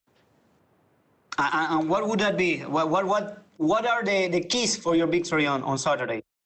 Just let my hands go, land on him. Obviously he wants to take it to the ground. Make him work. If he is going to take me to the ground, make him work as much as possible so that when he's down there, he has to rest and, just push the pace on him. I honestly don't think that he can keep my pace. Okay, and this card has some of the new contenders in the heavyweight division. I mean, you, Tom Aspinall, the new blood. And I want to ask you, what's your analysis about the division, taking into account the next title fight between Stipe Miocic and Francis Ngannou, and also the Jon Jones situation that Dana White has confirmed that he will be the next one for the title. So what's your analysis about all this? It's exciting to have all the new blood in there. The heavyweight division for a lot of years has been like stagnant with Stipe, but Stipe is a true champion. He's one of the greatest. Francis fight, I'm really excited to see that. I want to see if, Francis has been able to improve his wrestling defense and his cardio. In my opinion, he has. It's definitely going to be a different fight, but we'll see how that goes. As far as Jon Jones, that's a business standpoint. Jon Jones is Jon Jones. It's okay for me to accept the fact that he's going to go right into a title shot. There's really nothing I can say about that. Only thing I can do is just continue to work, beat these high-level guys and just prove that I should be in there with those guys. And that's what I plan to do. I'm really excited to see, the other heavyweights that are on the card, just to see how the whole landscape of the heavyweight division, unfolds within the next couple months, because a lot of us have fights scheduled. So it's going to be super exciting for the whole division. Yeah, for sure. And Chris, who do you think will win the fight between Stipe and Ngannou? I'm going to go with Stipe. I think Stipe gets out that win. Whether it's a late fight, finish, or he, just goes to the full 5 rounds again and decision. So. Okay, and my last one, Chris. Where do you think are you going to be 1 year from now? Taking into account what the first question. 1 year ago, you were outside the UFC. Where do you see yourself in 1 year? 1 year from now, I will be the number 1 or number 2 contender in this division. Simple as that. Awesome. Thank you very much, Chris, and good luck on Saturday. Thank you. We'll go next to Gabriel Gonzalez with Cageside Press. Your line is open. Hey, Chris, how are you? Good, how are you? I'm doing very well, thank you. My first question, when you're up against just this, the veteran of veterans in Aleksei, where do you even begin in terms of watching film and breaking him down? Because there's obviously so much out there. Realistically, any opponent that I face, it's their most recent fights, just because that's what their tendencies are going to be. There's no reason for me to go back, 10 years ago to watch Aleksei and what he was doing then. I mean, the level of competition and the amount of skill set that us as mixed martial artists have that can jump from fight to fight is astronomical. So realistically, we're just looking at, his most recent fights and seeing what he did well, seeing what he did bad. And we're just looking to, game plan off that. He's one of those few guys, this isn't pro wrestling, but he's one of the few guys to have a quote unquote signature move with that, the Ezekiel choke. Out of curiosity, when you signed to fight him, do you sit with your jiu-jitsu coach and just like, hey man, can you just talk me through this so we don't get added to that reel? No, I mean, it's something that you game plan for, obviously, but it's not, you have to take into account the rest of the fight, and what I'm going to be doing with that fight, me dictating the pace. If, I stick to my game plan, I make him fight my fight. He can't touch me with that. So that's pretty much what we're doing here. You're always conscious of everything that your opponent brings, but you can't get so focused on what they do that you forget what you do. And that's not what we're doing here. What do you think has been the key to his longevity? Because obviously you don't see that many guys still keeping up at this in the game. What do you think it is about his style that's allowed him to stay at the top? Realistically, I mean, for the better part of his career, he really hasn't taken a lot of damage. I mean, his style dictates that. He's, super heavy on top. He's in dominant positions. He's not getting struck. He's not sitting back on his back taking ground and pound for, 13 out of the 15 minutes and then pulling off the submission. He's on top. He's dictating the pace. He's dictating where the fight goes. And that's pretty much why, in my opinion, why he's been so successful this long. He's very good at what he does. And, it shows. Hey, thank you, Chris, and good luck. Thank you. We'll go next to Damon Martin with MMAfighting.com. Your line is open.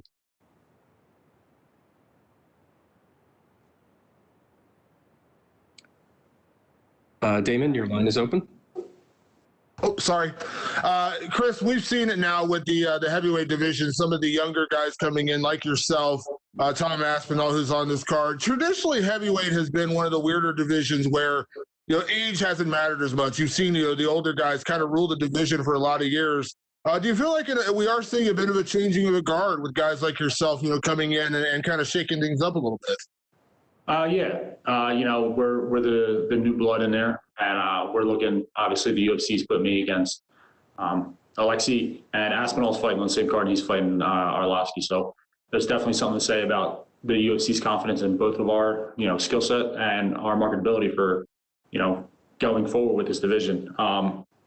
So it's pretty crazy to see, but I'm very excited in the fact that we get to be at the forefront of this quote unquote, new blood to old blood, new division type thing going on. Obviously hype is great. And when you come with a lot of hype behind you, it's fun, but you kind of quietly came in and you went out there and knocked out a guy, then knocked out your next opponent. Now you're getting a top 15 opponent. Yep. Do you like kind of playing that underdog, that guy that we don't see coming? Yeah. And realistically, that's what I like. I mean, apparently I'm the betting favorite in this, so it's a little weird and I think a little disrespectful for Aleksei to be, the underdog in this, just because of his longevity and him being a top contender for years now. But yeah, I really like it. I mean, this whole mindset that I'm really not supposed to be here, like this is like my career as a police officer and everything. I have a full-time job. Like this is something I do.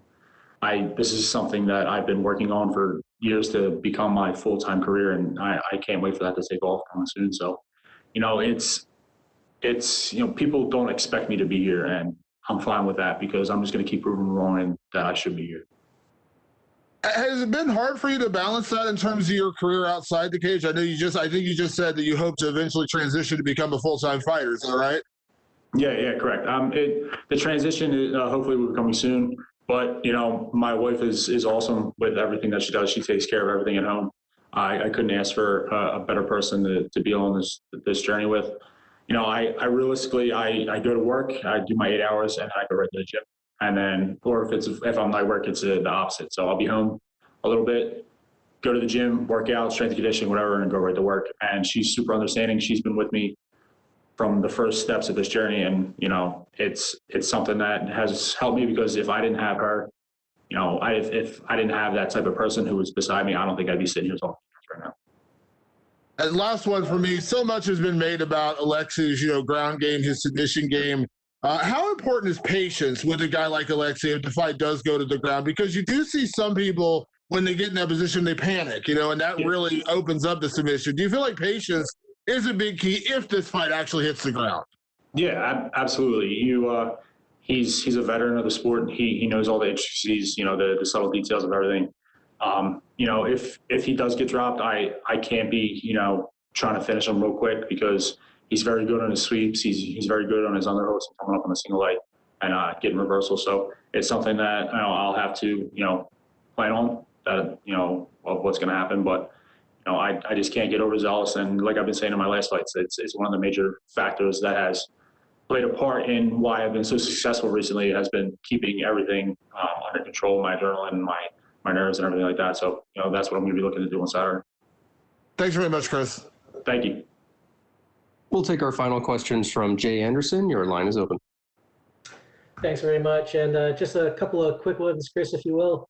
There's been all this talk about Aleksei and the number of fights he's got. He's got more experience than anyone not named Dan Severn at this point. But you've got a black belt of your own. Do you feel that your ground game is being overlooked?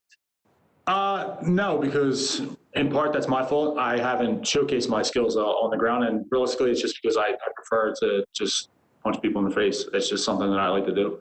I like to keep that in my back pocket. I'd rather have people not know about that, so that when I do, when we do go to the ground, and when I do submit this guy, or I do submit that guy, or I hit an awesome sweep or whatever, or I'm super heavy on top, that people are going to be surprised. And it's nothing that I'm going to be surprised about. It's nothing my team's going to be surprised about, or any of the people that I train with. So it's definitely something that it's like a hidden gem that I have. So yeah.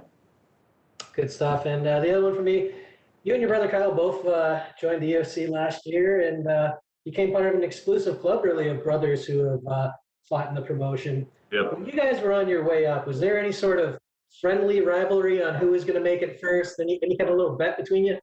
No, there was no rivalry about who was going to make it first, or I'm going to make it and you're not going to make it. It was the ultimate goal was for both of us to make it. This is what we set out to do as a profession, and we're doing this as a profession.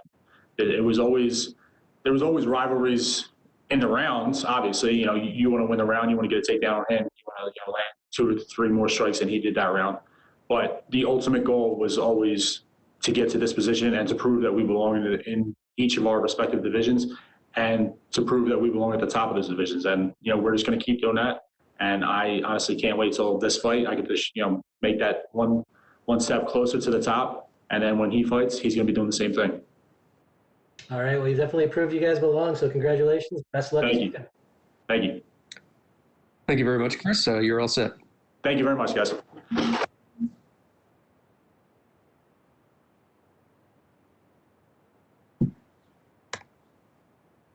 We will be joined shortly by UFC featherweight Patrick Sabatini.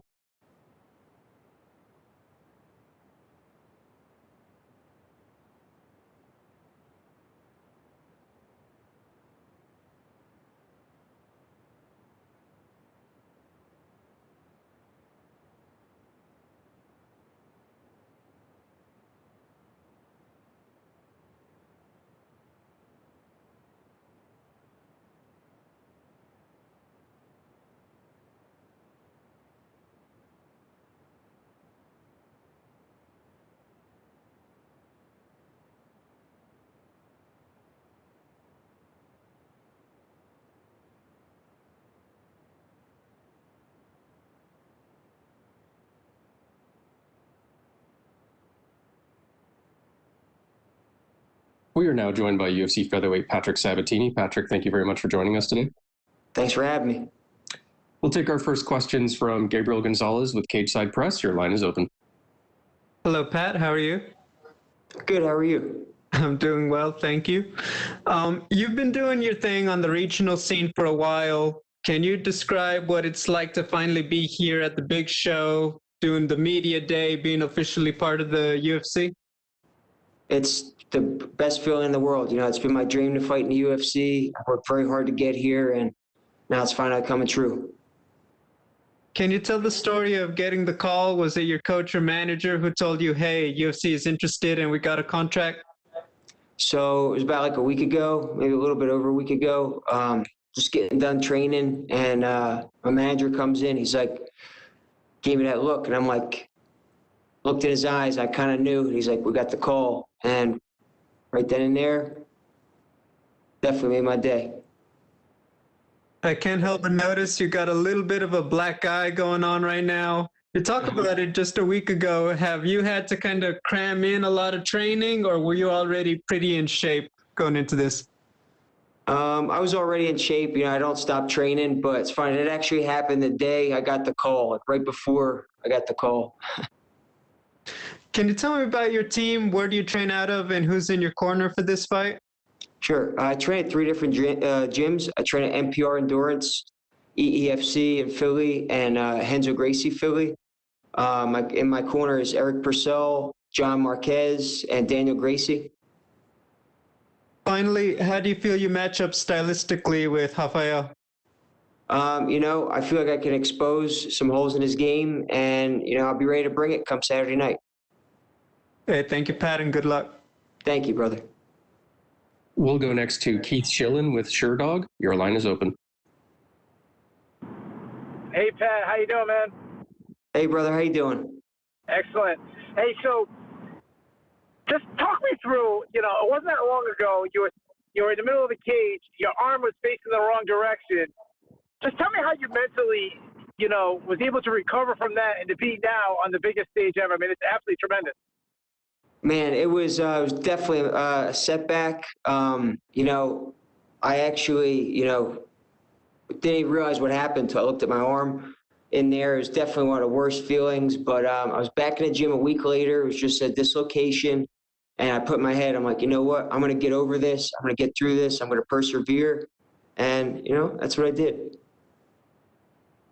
So, obviously, you're taking this fight on just over a week's notice. You know, you said you're always in the gym. Is there any advantage by having, you know, a small camp? I've heard fighters say, you know, you're not thinking about it, you're not dwelling on it, you're not as injured. Like, do you see any advantages in that? Absolutely. You know, you don't have to overthink things. You know, you're kind of just play your own game. You know, just like another day at the gym. That's it. You know, it's there's no real buildup. You know, you just mentally zone in and, you know, prepare to execute. And my last question for you is, when you look at Al's, you know, you match up, what do you think your prediction, you know, what's going to happen? You know, I'm definitely going to, you know, push the pace. I know he will too. It's definitely going to be a good fight. I'm looking to get that finish. Congratulations on being added to the UFC, and good luck to you. Thank you, bro. We'll take our next questions from Jay Anderson. Your line is open. Thanks very much. And Pat, welcome to the UFC. Oh, thank you, bro. Now, you told us a story about getting the call, getting the word from your manager. I'm just curious. I mean, we've heard this called the era of opportunity, so many short notice fights opening up because of the pandemic and everything else. Did you have a gut feeling that this was going to be your year, that something might be in the works? You know, I've definitely felt that, you know, a short notice call was coming since like September. You know, I kind of had a feeling, so I always stayed prepared. Absolutely. And I mean, this might be putting the cart before the horse a little, because obviously you got to go out there and win your debut. But do you have kind of a next steps or a path that you see yourself taking through the next year? I definitely want to fight as much as possible. You know, like I said, I take one step at a time, and, you know, that step's this Saturday. All right. And last one for me. I mean, for fans who don't know you from CFFC, sorry, what can they expect from Pat Sabatini? You can expect stuff on the feet, stuff on the ground, stuff in between. I could do it all. All right. We're looking forward to it, and best of luck this weekend. Thank you, bro. We'll take our final questions from Gavin Porter with UFC.com. Especially in there, but you just still look straight here. Good. All right, so you're making your UFC debut. You know, with the COVID era, essentially, tons of fighters coming out short notice, have mixed results. How do you make sure you come out on the right side of this? How do you do this fight week the right way to make sure you get your hand raised on Saturday? Well, you know, it definitely goes in the preparation, always staying ready, always putting in the miles on the road, always putting in the time on the mats, the sparring rounds. I feel like that definitely have me prepared for any opponent at any time. And there's going to be no crowd in the Apex on Saturday. And, it's your first UFC fight week, but there still probably should be some, that first moment of, I'm making my walk in UFC. How do you anticipate yourself dealing with that emotion? I'm very good under pressure. I feel like it brings out the best in me, and I feel like that's what's going to happen Saturday. And then my last one, simple. What's your favorite part about the fight, just the fight game in general? Why do you love to do this? I like the camaraderie with teammates, coaches, going through the grind together, and ultimately getting the hand raised at the end of the day. And I have one more extra one. Sure. When it comes to this particular fight, what about this matchup excites you in terms of your two fast match? Well, it's a tough opponent. It definitely is going to bring out the best in me, and I just feel like I could get the finish. Great, man. Thank you so much. See you. Thank you, brother. Thank you very much, Patrick. You're all set. Awesome. Thank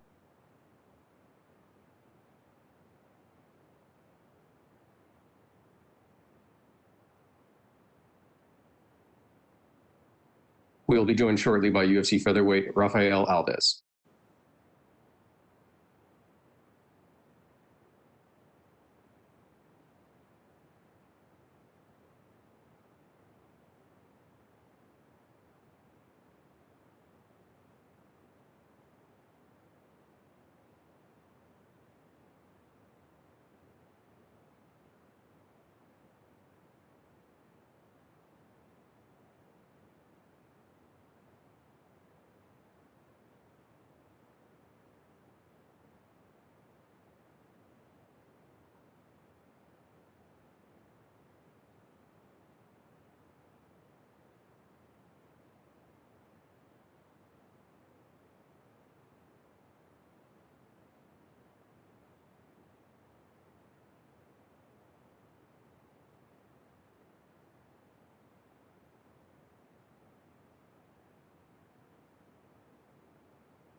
We are now joined by UFC featherweight Rafael Alves. Rafael, thank you very much for joining us today.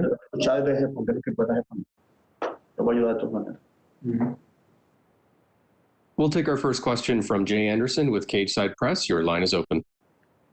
Thank you very much. And Rafael, welcome.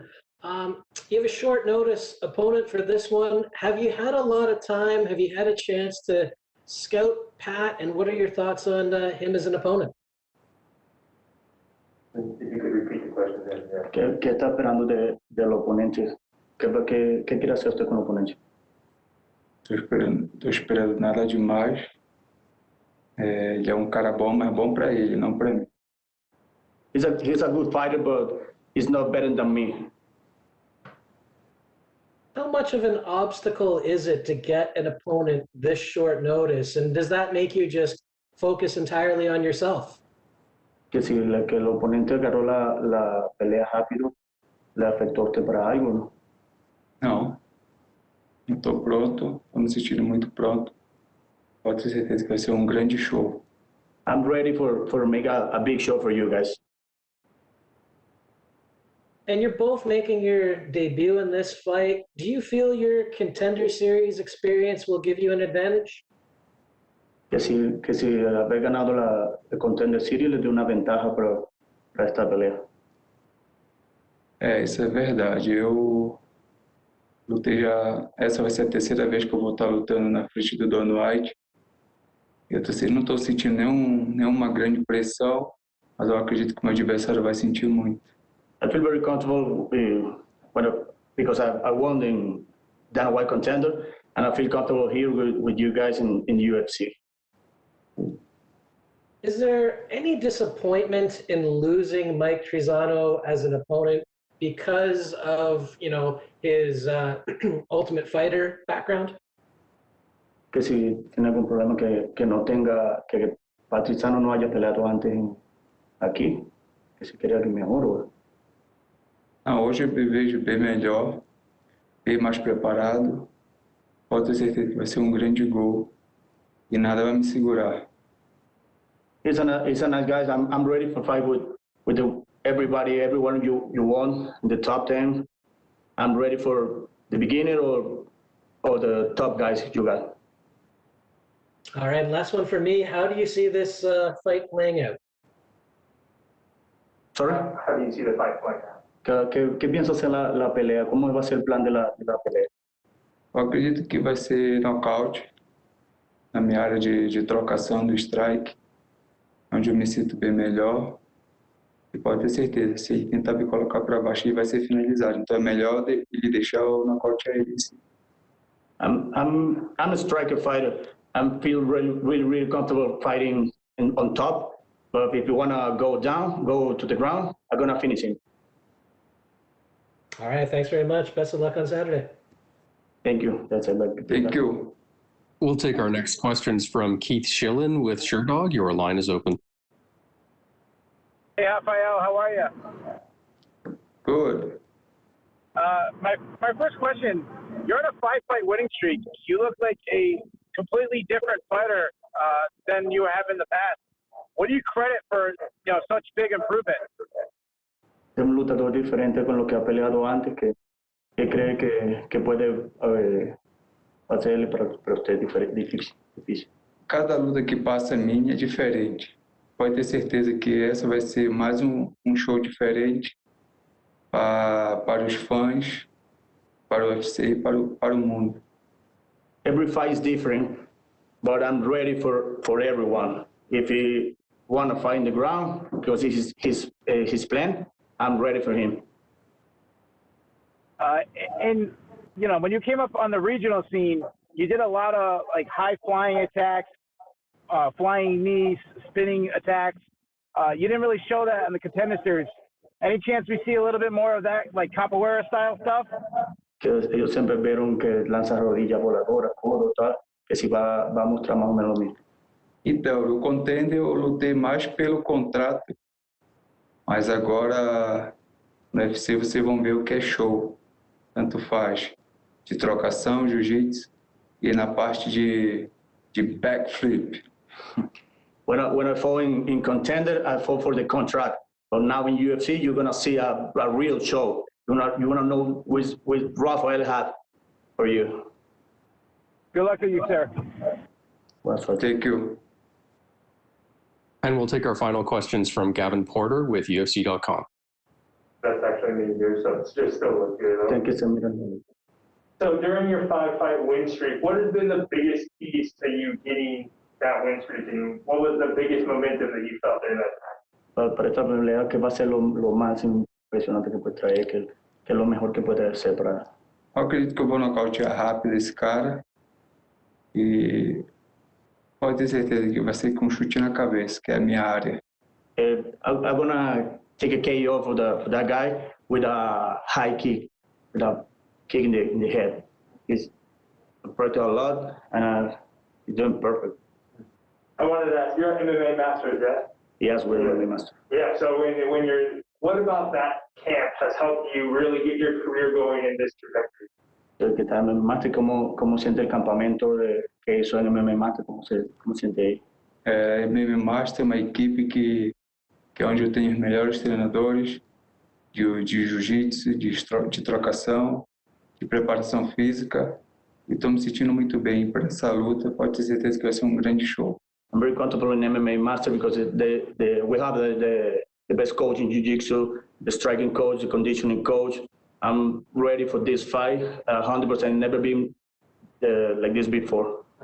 And my last question is, it is technically your UFC debut because the Contender Series is a little bit different. Do you think you'll feel any sort of emotion when you make the walk, or will this be different, or just like the other time? Que va a ser algo diferente que Contender, porque tu debut cuando va a entrar para la jaula, cuando va a ser la entrada para ser diferente Contender, ou no UFC é diferente? Vai ser bastante diferente, porque agora eu vou entrar do jeito que eu quero entrar, que é dançando, bailando e dando meu mortalzinho na minha entrada. E o mais difícil de tudo isso é perder peso. Lá dentro é fácil fazer o resto. É dar um grande show. I'm gonna make a big show when I walk in. I'm gonna dancing. I'm gonna make my back flip when I go inside the cage. Just what the difficult part for this, just cut it away. But we're ready now. All right, well, we can see the show on Saturday. Thank you. Thank you. Thank you very much, Rafael. You're all set.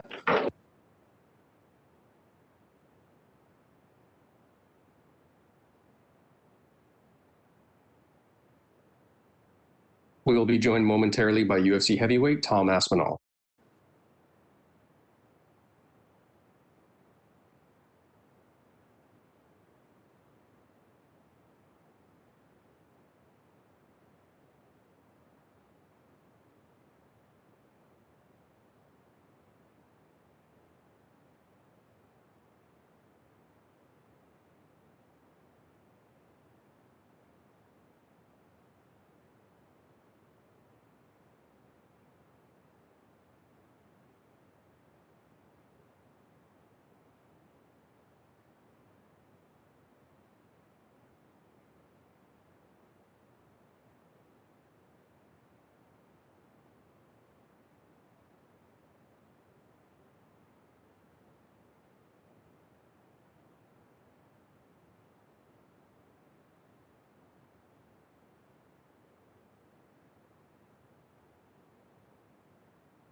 We are now joined by UFC heavyweight Tom Aspinall. Tom, thank you very much for joining us today.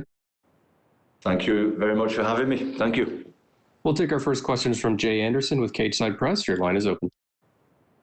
Hey, Tom, welcome back.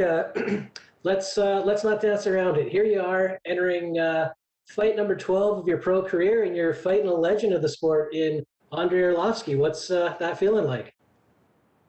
It's exciting. I've been watching Arlovski for a long time, so yeah, it's pretty much a dream fight for me. So yeah, I'm excited for it. I was going to ask you about that. You mentioned watching him for a long time. I was going to ask you to watch him growing up, because he would have been champion when you were in your teens, I believe. Yeah, something like that. I think maybe even before then, to be honest. I don't know exactly, but yeah, when I was really young, he was the champion. Is there an Arlovski moment that stands out for you? I remember when he knocked out Paul Buenatello, or however you say his name, and he knocked him out with like a short right hand, and then they didn't realise that he was unconscious, and he was just like leaning over the top of him. I remember that one pretty well. But yeah, and I like the Travis Brown fight as well. I really enjoyed that fight too. Absolutely. And, obviously we need to talk about your own accomplishments, because you've been on a great streak of your own. First of all, were you kind of expecting at this point a bigger name to come your way?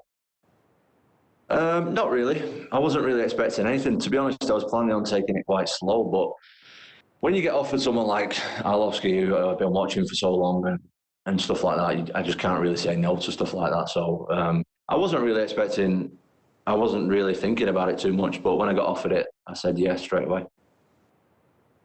And, now that you have the fight, I guess you kind of got to put his legacy and any respect that you have for him to the side, at least temporarily, and treat him like any other opponent. Exactly. I mean, I respect what he's done and who he is and everything, but, when the bell rings and we start, he's just going to get treated like anybody else. The respect goes out the window, and he's going to be treated like another opponent. Have you thought about what a win over Andrei Arlovski does for your career? Is that something where you thought, hey, this is going to land me in the rankings and be looking at bigger names, or do you try to worry about that at a later date? I'll just worry about that later on. Rankings aren't something that bothers me too much. A number next to someone's name is not really important to me, to be honest. I'm just pretty concerned on Saturday night fighting Arlovski, and I'll think about what happens after when it comes, really. Fair enough. And last one for me, it's a big time right now for the heavyweights. You've got 3 cards this month that are topped by heavyweights, and then you've got the big title fight in March. Who's your pick in that? And just give me an overall feeling of what it's like to be in the heavyweight division with all this activity going on. Yeah, I think it's a great time for the heavyweights. Like you say, a lot of heavyweights aren't as active as the other divisions. So for everyone to be active around the same time, it's good. And to answer your question about the title fight, I think I wouldn't be surprised either way. Obviously Ngannou's got that crazy power that he's got. So if he won in 30 seconds, I wouldn't be surprised. But I think Stipe is going to win, just for the simple fact that he won every minute of the last fight, I think. So, yeah, I think Stipe takes it, but I wouldn't be surprised either way. Neither would I, man, and best of luck this weekend. Thank you. We'll go next to Augusto Niez-Gay with Somos MMA. Your line is open. Hey, Tom, how are you doing? I'm doing excellent, thanks. How are you doing? Fine, thank you. Tom, obviously this is a special fight for you, so how do you prepare yourself for this fight? Do you make anything different from another one, or is just everything the same? I just run, spar, hit the pads, wrestle, do jiu-jitsu, all that good stuff that I do every other time. There's nothing... I've not been doing any weird stuff, if that's what you mean. I've not been doing nothing out of the ordinary, just preparing for a fight like I would anybody else. Okay, and a month ago you have made a post on your Instagram with the confirmation of the fight and the quote, "Work so hard, your idols become your rivals." So how was the moment when you found out you would be facing Arlovski? And I want to ask you, what were you doing? I was in bed. I was actually in bed. I just checked the phone, and my coach had texted me and said, "What do you think about Arlovski?" And I just said, I didn't even hesitate, to be honest. I was just like, yeah. And that's it. So yeah, the moment was pretty good. And it stopped me sleeping for about 15 minutes. I went to sleep about 15 minutes later than normal because I was pretty excited. And then, yeah, business as usual after that, just carried on with the training. And Tom, also in that post, you have said that you have to do it for the family, and Frank Mir commented, "Avenge me." So did he tell you anything else besides that comment? No, that's all he said. That was his wise words of wisdom to me. Just avenge me, and that was it. So we'll just. That's all I need. That's fine. I'm good with avenge me, and I'll try my best. Sounds good. And Arlovski has said today that his advantages for this fight will be experience and gray hairs. So which will be yours? Well, I've not got any of them. He's beaten me on both experience and grey hairs. So maybe I might have a few coming through, but I'm all right. You know. But the speed is definitely my advantage against any heavyweight. I'm just in a different. I move at a different speed to anyone else of my weight, so that's always going to be an advantage for me. Is going to be my speed. Which type of fight do you imagine on Saturday night? Hopefully, me dominating, and I don't see why not. I think I can go in there and show my skills and just do what I do and finish him. Awesome. And my last one, Tom. Chris Daukaus and you are part of the new blood in the heavyweights. I have asked the same thing to Chris. What's your analysis about the future of the division, taking into consideration the fight between Miocic and Ngannou and the fact that Jon Jones will be the next title challenger?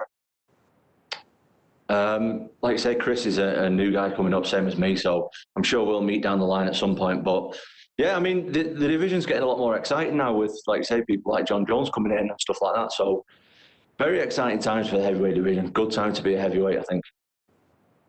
Awesome. Thank you very much, Tom, and good luck on Saturday. Thank you. We'll go next to Martina with In the Cage. Your line is open. Oh, Tom, how are you? I'm doing well, thanks. How are you? Thanks, fine. Tom, I have some questions regarding to UFC, but also some other organizations, maybe from Europe also. First of all, I would like to know in which part of octagon game is Arlovski the most dangerous, in your opinion? He's dangerous everywhere, and he's had 50 pro fights, so he knows exactly what he's doing in every aspect of MMA. So, yeah, he's dangerous everywhere.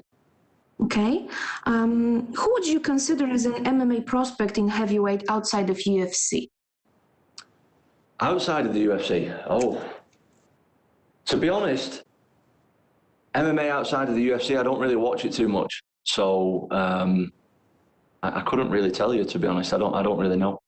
Okay. I understand that MMA is your work, but do you also watch MMA fights when you are not fighting or training? Yeah, I do. But if I'm not training or fighting, I try and like give my mind a rest from it a little bit. So I used to watch it a lot more than I do it right now. So because I get a little bit sick of it if I'm in the gym all day and then when I come back and then watch it and then go back to the gym and then go back and think about it. It's just too much. So I try and just watch the people who I like watching, really. Okay, last one from me. In the past, you had some opportunity to fight with Polish fighters like Łukasz Parowicz, Kamil Bazalak. What do you think about Polish MMA level? I think the Polish MMA level is very good. I've trained a couple of times in Poland, and you know it reminds me a lot of what England was like 5 years ago. It seems to be really big over there at the moment, or maybe 10 years ago in the UK, and everyone's interested, and you see a lot of Polish MMA fighters doing a lot better in the UFC and stuff. So yeah, I think they got a big future, especially with they got big shows over there like KSW and stuff. So I think yeah, it's definitely on the rise, Polish MMA. Great, thank you very much. Good luck on Saturday. Thank you. Thank you. Thank you. All right, thank you very much, Tom. You're all set. Oh, that's it. Thank you. Thank you.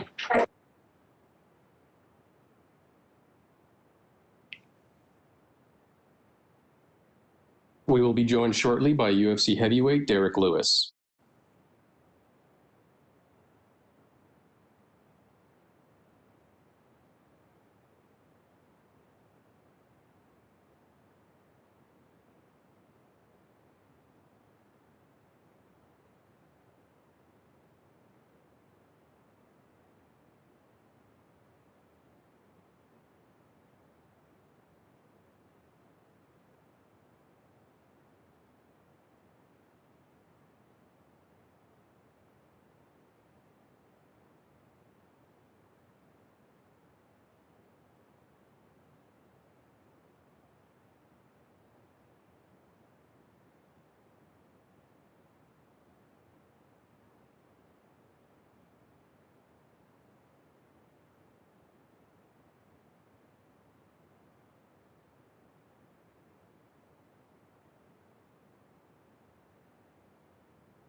We are now joined by number 4 ranked UFC heavyweight Derrick Lewis. Derrick, thank you very much for joining us today. I thought you was going to be Hey,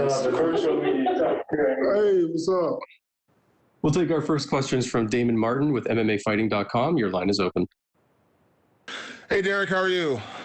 I'm good. How you doing? I'm good, thank you. I don't want to take the attention away from the fight too much, but I want to ask you, what's going on in Texas right now? That's your home, obviously. I know when the floods were happening in Houston, you were out helping people and doing things. Can you kind of give me, your thoughts on everything that's happening in your home state right now? I guess it's everything what you see on TV right now.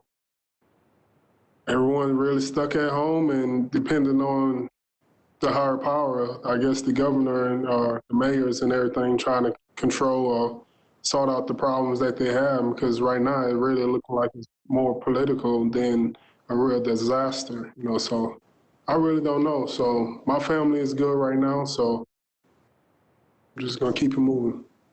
Obviously, you were coming out to Vegas for the fight, so you kind of avoided all that. But is everyone at home doing okay? I mean, any kind of distraction for you just because of kind of the craziness going on right now? Oh, no, everyone at home is doing great. It's really no distractions or nothing like that.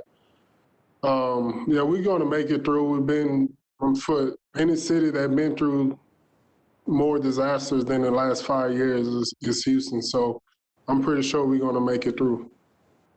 I don't want to turn political, but I got to ask your opinion, Derrick. I know you're an opinionated guy. What did you make of the story that your senator, Ted Cruz, was flying to Cancun while everything was happening in Texas? Yeah, I actually took a selfie with him at the airport, and I told him, hey, let me come with you. He said, nah, they're already giving me hell, so I'm going to have to come back anyways. I'm going to make it seem like I'm just only dropping my daughter off out there, and I'm going to come right back the next day. So I said, all right, that's cool. I said, my bad. I'm not going to even post a picture then. So I appreciate it. Black Beast handling business this weekend. I said, all right, cool. gotta make Texas proud, right? Yeah, for sure. Last one for me. Obviously, this is a fight that got rescheduled, because of what happened with the COVID testing and everything. I mean, it's kind of a crazy time right now, but was there any disappointment that you didn't get to fight one more time last year? I mean, is it just the nature of the sport right now where things happen like that? I'm sure there's no ill will towards Curtis because he got sick, but I mean, was it disappointing you didn't get one more in last year and you had to wait basically another, 3 or 4 months to fight? Not at all, because it seemed like all the guys in front of me already had fights anyway booked, and the only fight would have made sense before he had got his last loss is Overeem, besides him. So I guess everything is still would have been, I was still probably would have been just sitting around waiting and see what happened in March. Thanks, Derrick. Yeah, thank you.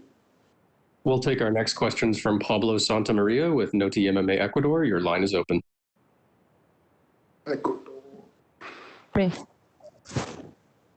Can you hear me, Derrick? See. Hey. Okay. The first thing I want to ask you is, how do you feel when you find out the fight with Curtis was canceled? Like I wanted to know why, what happened, and if everything was going to be okay with him. I was concerned. I didn't want nothing really bad happen to him. I don't like the guy, but I wouldn't want him to go to the ICU or nothing like that because of COVID. I just only want him to go there because of me. So I felt bad a little bit for him. Yeah. Okay, for sure. And when you find out he had COVID and the fight will be rescheduled, do you took any security in your gym to prevent you to get COVID? We took a little bit precautions. We started training at my home in the garage and training a little bit outside of the gym. So we changed it up just a little bit. Okay, so what are your thoughts when Dana White said that Jon Jones is going to be next for the next challenger for the title? I don't care. That's good. Jones been really cleaning out the division in 205. I'm pretty sure he wants some type of competition. So it doesn't matter. I get through Curtis this weekend, and You know, I don't expect for a title shot, nothing like that. Even at the end of the year, you know, maybe Izzy might come up. You know, he probably going to be fighting for the title before I do. Mighty Mouse might even come back in the tournament and fight for the heavyweight title. You never know. Hey, whatever sells. You know, it's cool with me. For sure, for sure. If the champion I don't know who's going to win, Stipe or Ngannou, is going to be out for a long time. Maybe if you get the W, you will fight Jones to be the #1 contender. I don't care who I fight next. It doesn't matter because I fought just about everyone except for Stipe and Overeem. I would like to fight Overeem next, but it wouldn't. I don't know if Overeem was even still going to be around after that last performance. So I don't even know. So we'll see. I don't care who I fight next. Okay, and what's your prediction for the fight? I believe that I could get him out of there in the first round. Like, as long as I'm sitting in his chair, being in this hot-ass room with the media crew, I'm ready to get up out of Nevada already. So, yeah.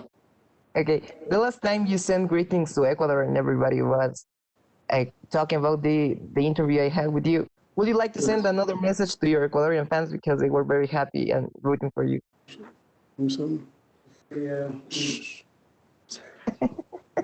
Probably muchas gracias, putos. No, not putos. Muchas gracias por todo. Sí. Yes. Simón, yes. Thank you very much for your time, Derrick. Simón. Yes. Gracias. We'll go next to Hunter Brownstein with MMA Weekly. Your line is open. Hey, Derrick, can you hear me? Yes, I can hear you. I spoke with Curtis earlier, and he attributed you saying that you could, take him down and do punishment to him on the ground as, he attributed that towards your sense of humor. What's your response to that? Do you really welcome, a match on the ground with him? Yes, 100%. And I really do believe I could have more takedowns than him in this fight. I really do believe that, yes. I know a big talking point that you had after your victory over Oleinik was, taking the sport more seriously and putting more work into it. What's your response to Blaydes saying, you don't put the work in, you don't put in the work for what it takes to be great? Well, that's fine. Shit, how many fights I got and how many fights he got? And what's going on with me, what's going on with him? Shit, my resume speaks for itself, so he can say all that, what he wants. That's fine. Whatever takes for him to show up fight night, that's fine. So I don't care. I know when you fought Ilir Latifi, you predicted that you would win by controversial decision, and that's actually what wound up happening. It came to fruition. Mm-hmm. Do you have any predictions for this fight? I believe that it's going to be a first-round knockout. I'll knock him out in the first round. Great. Thank you so much. First exchange, I'll knock him out. For sure. Appreciate you, Black Bees. Good luck on Saturday. Yeah, thank you. We'll go next to Nikita with Sport Express. Your line is open. Derrick, big honor to talk to you. Hello. I thought it was going to be a woman. You said Nikita. I'm thinking about the TV show Nikita. In Russia, it's very well spread name, so we are got this. Derrick. Okay. Derrick, I have always interested when Bruce Buffer announces you prior to belt. Do you feel dry fire? Does he give it to you, or for you just formality? Say that again.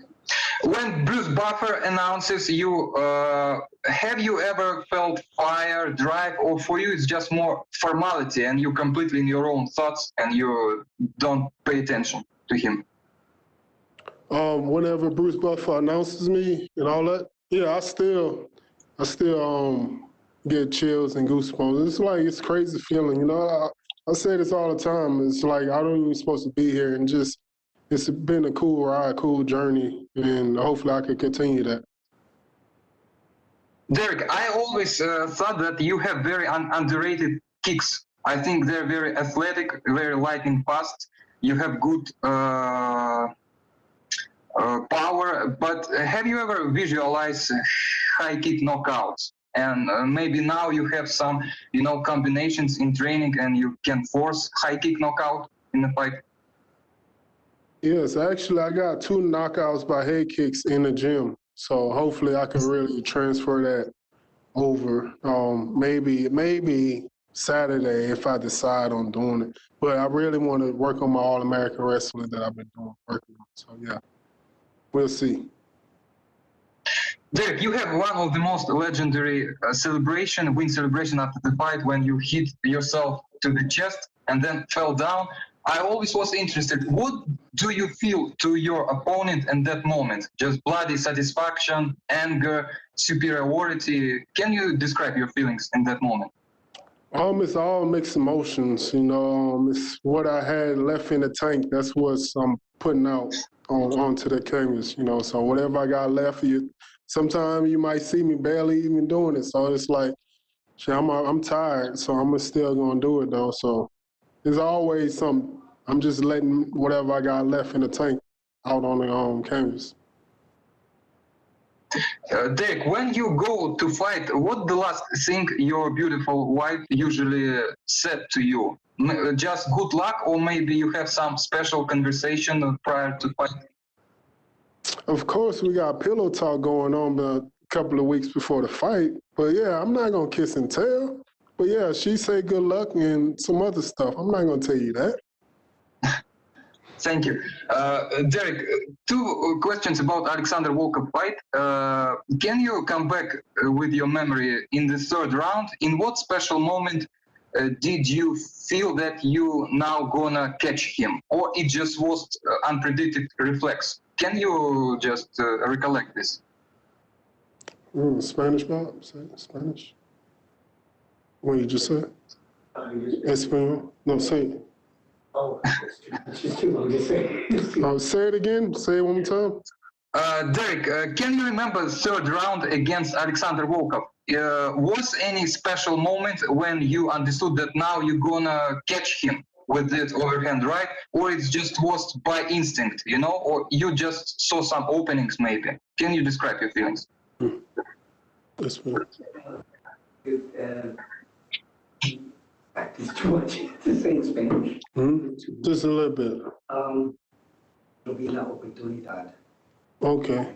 I believe I could finish him probably in the 1st round, and even if it happened like the Volkov fight, it'll be the same way, and so I'll feel the same satisfaction. So don't ever give up on me, no matter if it's the last few seconds of the fight or the first few seconds of the fight. No matter if I'm getting my ass kicked, it doesn't matter. I'm still in the fight. I still believe that I still have a chance. Looking to Overeem fight, do you think Alexander Volkov now or championship level fighter? How do you think? No, I don't think he's championship level fighter because Overeem been past his prime. I believe Overeem's still doing it just to catch up with his taxes. So I don't think Overeem's still in it for anything else but that. So he would have to prove himself against another a real top 5 fighter. Derrick, during fights, you play possum when you pretend rocked or tired. Do your coaches like it? Or maybe they say you, man, that's risky, don't play with fire? No, whenever I really do that, they be having heart attacks. They literally have heart attacks on the cage side whenever I do that because they know what's going on. So, it is what it is. That's the way I like to do it. I feel comfortable doing it. We'll just see what happens. I don't like how everybody like to read me like that. Watch out. Derrick, last question from me. On a scale from 1 to 10, how you rate the possibility that you will have a submission win in UFC before you retire? For sure. I never look for the submission. Whenever I want to look for a submission, I believe it's going to be there. Because especially when guys want to take me down, I got some arm bars that I could throw out there. So if you want me to throw a submission this weekend, just give me a hell yeah. Derrick, thank you very much. You're a treasure of UFC. We love you. Thank you. Thank you. Thank you. We'll go next to Gabriel Gonzalez with Cakeside Press. Your line is open. Hey, Derrick, how are you? I'm all right, a little hot in here. I'm good. Well, you know what? I think we all get worried when you say stuff like that, to be honest. Oh, no, it's really hot, though. It's for real. Like, you gotta keep it up. It's good. Yeah. I want to congratulate you on becoming an All-American wrestler. I want to ask, when did you decide to stop throwing those hands and take the fight to the mat? When people just expect from me, that's all I have, thinking that's my only game plan is that's all I wanted to do, just stand and bang. I'm very well-rounded, I'm good everywhere. It all depends on if I want to choose to do that. You touched on it a little bit about the title and where Jon Jones is at. You beat Curtis Blaydes. You're on that short list for those big fights, the Stipes, Francis, and them. Do you see yourself? You say big fights. I've been in big fights. What do you mean? Even bigger fights. You know what I mean. Even bigger than the ones you're getting now. Like pay-per-view main event, not just fight night. You know what I mean? Man, pay-per-view fights, they need to pay me pay-per-view money if I'm going to be fighting on pay-per-view. So I don't mind fighting on Fight Pass. All right. Still Fight Pass? No, ESPN Plus. So I don't mind fighting on that. My quick question, man. Do you see yourself staying active, or do you think you might wait a little bit to see if, one of those pay-per-view points comes in, one of those pay-per-view fights? No, I want to be active. I don't want to just sit around, wait and complain and be like, oh, I should have had the title shot fight next and this and that. No, I want to be active. And, whenever I get through with Curtis, it's like, who else that I could really fight next, besides Overeem, since he's been running at his mouth. Just to let y'all know, he the one been running at his mouth first. I wasn't the one talking crap first. I don't go around talking mess about other fighters because I know this is a tough sport. I'm not going to just dog a guy out just because his performance, nothing like that. But Overeem is the one that been talking trash to me. And that's the fight I would like to have next. Just out of curiosity, Alexander Volkov, since he just beat Overeem and won those two, do you have any interest running that back, or do you feel like, you know what, you got the finish, you don't need to revisit that fight? It doesn't matter. We can run it back. I can run it back with all these guys. It don't matter. I just want to be active. I don't want to just be sitting around. I want to ask you about one of your teams in Houston, the Rockets. I want to ask you. No, you're not. We're going to go skip that question. I don't want to hear about the Rockets, Texans, the Astros. You already know the answer to that. I'm pissed. I'm actually getting my tattoo removed next week. I'm getting rid of the Texan logo. I'm getting rid of all of that.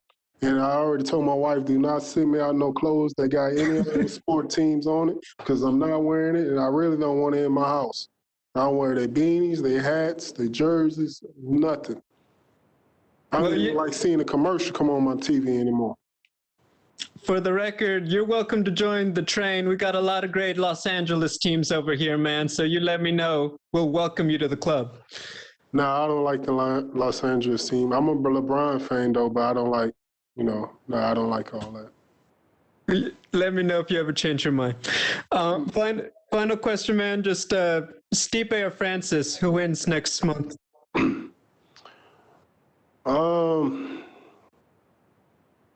Hopefully Francis wins. It'd be great if Francis wins. Why? I don't know. I really don't care. I'm just trying to give you a politically correct answer because I really don't care who wins. So hopefully Francis wins. I don't know why. So I don't like none of them because they're in my division. So hopefully he wins. So, yeah. Always good talking to you, Derrick. Thank you and good luck. All right, thank you. We'll take our final questions from Martina with In the Cage. Your line is open. Hello, sir. It's a pleasure to talk to you. Finally a woman. Hey. Finally a woman. Sir, I need to tell you that I've also watched Nikita on TV. I remember the show, so there's the two of us. Yes, it was a cool show, yeah. I have this feeling that everything has been told, but just have two questions. Why exactly do you don't like Curtis Blaydes?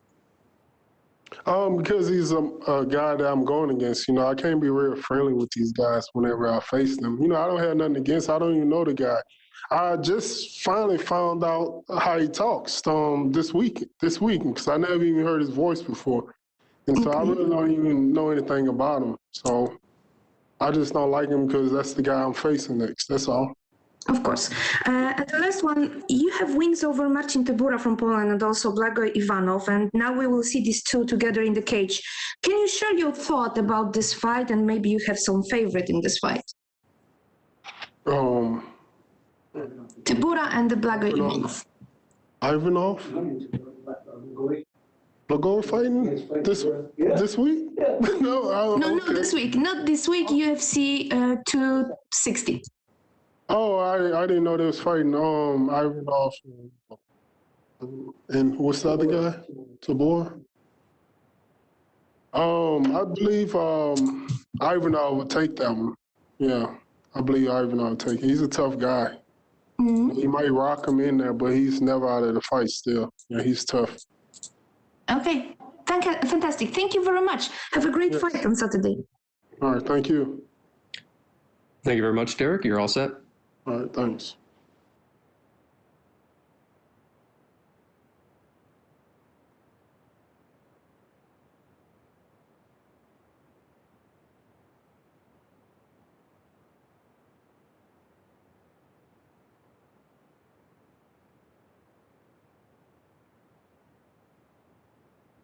We will be joined next by women's bantamweight, Yana Kunitskaya.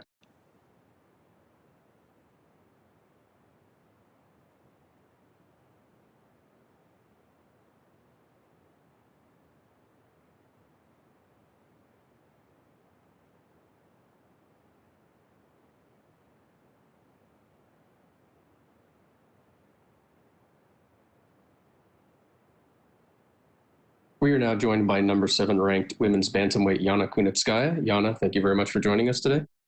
Hi, thank you. And we'll take our first question from Jay Anderson with Cageside Press. The line is open. Hey, thanks very much. And Yana, welcome back. This fight obviously was supposed to happen originally back in August. You know, she was removed from the card. You wind up beating her replacement. Were you glad to get this matchup back, given you've trained for her once already?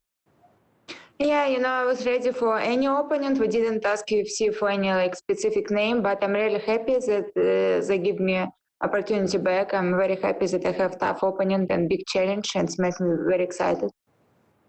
And just give us your thoughts on Ketlen as an opponent. What sort of danger does she pose?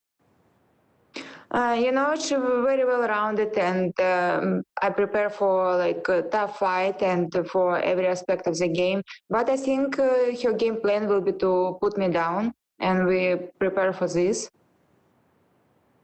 And where do you think a win here would leave you? Because that would be a couple in a row, and Amanda Nunes seems focused on 145, and it seems as if you can make a big statement at 135, it could be an opportunity. You know, I'm not thinking over this fight in future. I'm so focused on Ketlen, and it's my now number 1 priority. And next day after fight, we'll sit and think where we go after this.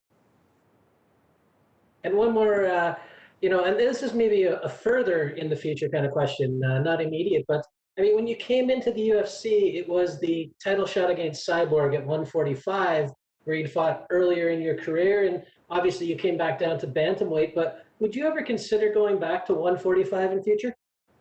You know, I feel pretty confident in 135, making weight very easy. Even sometimes it's come to my mind to go down to 125, but if it's a big opportunity in 145, good offer, why not? You know, I fought in a lot of different divisions. I fought in 155, I fought in plus 155 is so big girl, so everything have you know, pluses, and if it's good offer, why not? And actually, you mentioned 125 in there. How big of a cut would that be for you? Is that doable? Yeah, 125 will be like a pretty hard cut, and I will have to work long time, not just full camp. I will have to prepare my body, and it should be like really big reason to do this, to risk my health, not just like any fight, because I feel confident, like feel good in 135, and and I can't see any reason to move from division. But if it will be like any good challenge, big reason, why not? All right. Well, thanks very much for your time, and best of luck on Saturday. Thank you. We'll take our next questions from Martina with In the Cage. Your line is open. Hello, Yana. How are you? Hi, I'm good. Thank you. Thank you. Yana, just want to know, what's your message? What could be your message for all the female MMA haters? Hey, I don't want to send any message. I'm not care. Okay. Is it good to share love for MMA with your life partner? Yeah, I like this thing so much. He's very supportive, and I'm trying my best to be supportive too. And a lot of things getting much easier, and he motivates me a lot, motivate really every day. And sometimes we need this help, you're not wake up every day 100% ready for training, and you need someone who understands you, who understand hard part, when you're in camp, cutting weight, it's sometimes so tough. We need someone who really understands you and support, and I'm so lucky that I have this partner, that I have this thing every day in my life. Do you consider yourself as a real danger for champ Amanda Nunes?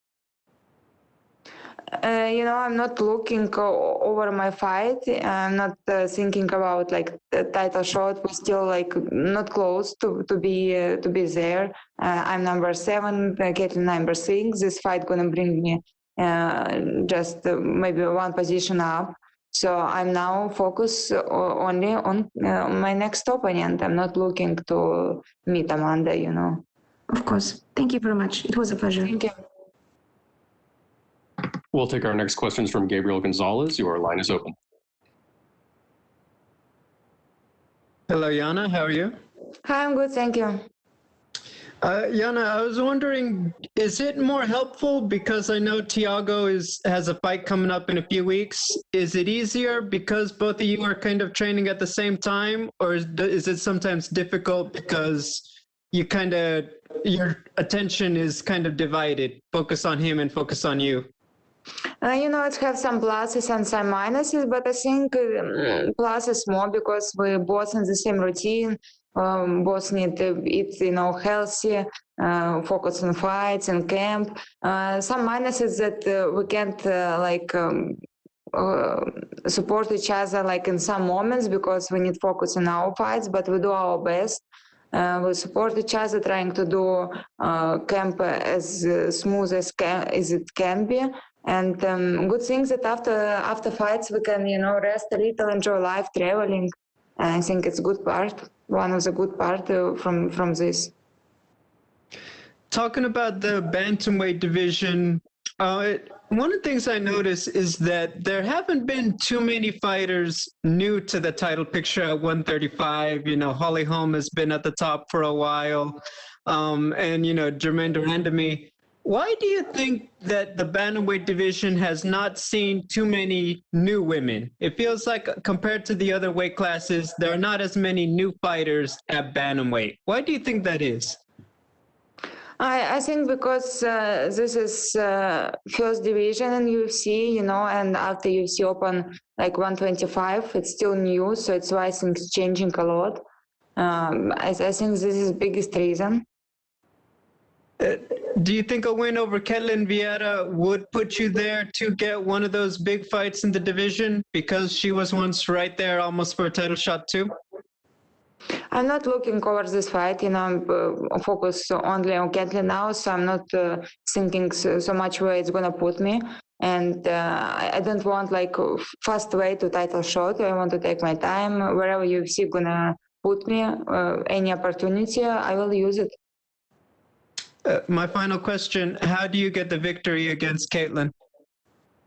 We prepare for every part of the game, and wherever fight gonna be like in stand-up or in the ground. I will try to finish this fight, or if it will be all 3 rounds, I will try to show good performance. But I think she's going to try to put me down, and we prepared for this. We prepare for stand-up game. But if we go on the ground, I'm really feel confident there too. Thank you, Yana. Thank you. Thank you very much, Yana. Those are all the questions we have for you today. Thank you.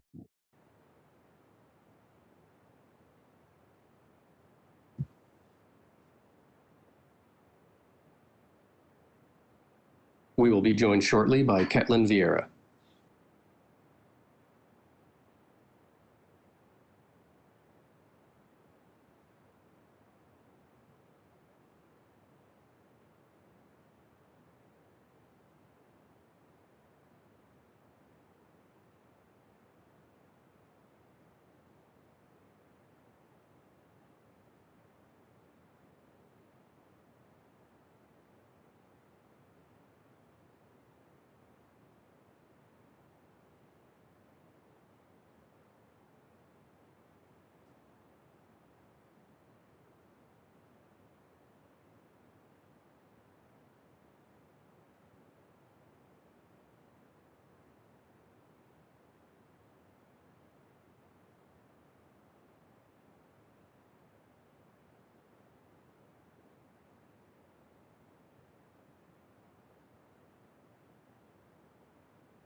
We are now joined by number 6 ranked UFC women's bantamweight, Ketlen Vieira. Ketlen, thank you very much for joining us today. Eu que agradeço a oportunidade. We'll take our first questions from Gabriel Gonzalez with Cage Side Press. Your line is open. Hello, Ketlen. How are you? I'm very good. Ketlen, so co-main event against Yana Kunitskaya. Obviously, it's a very good spot on the card. Just how do you feel about being in this position to possibly have a big performance? Vocês agora estão no common event do evento. Como é que você se sente como é que se sente nessa posição para esse evento? Então, eu sinto que é uma oportunidade grande de mostrar meu trabalho, a evolução, o trabalho que eu venho fazendo com a minha equipe. I think it's a very good opportunity to show all my technique and my training with my team. Were you surprised that you got Yana? I think a lot of people after your last fight thought you might get someone a little higher in the rankings. Você está surpreso por pegar a Yana? Algumas pessoas acharam que fosse pegar alguém com um ranking mais alto. Não, não fico surpresa, né? A gente nunca escolheu o adversário e todos os adversários que o UFC manda a gente sempre pega, então nunca estou surpreso. I'm not surprised because all the time when UFC offered me some opponent, I never say no. I always accept. For me, no problem. How do you feel you match up stylistically with Yana? Como é que você vê o casamento dessa luta com a Yana? Então, é um confronto de estilos, né? Apesar dela ser uma lutadora que gosta de fazer um clinch, mas ela não faz o clinch com intenção de solo.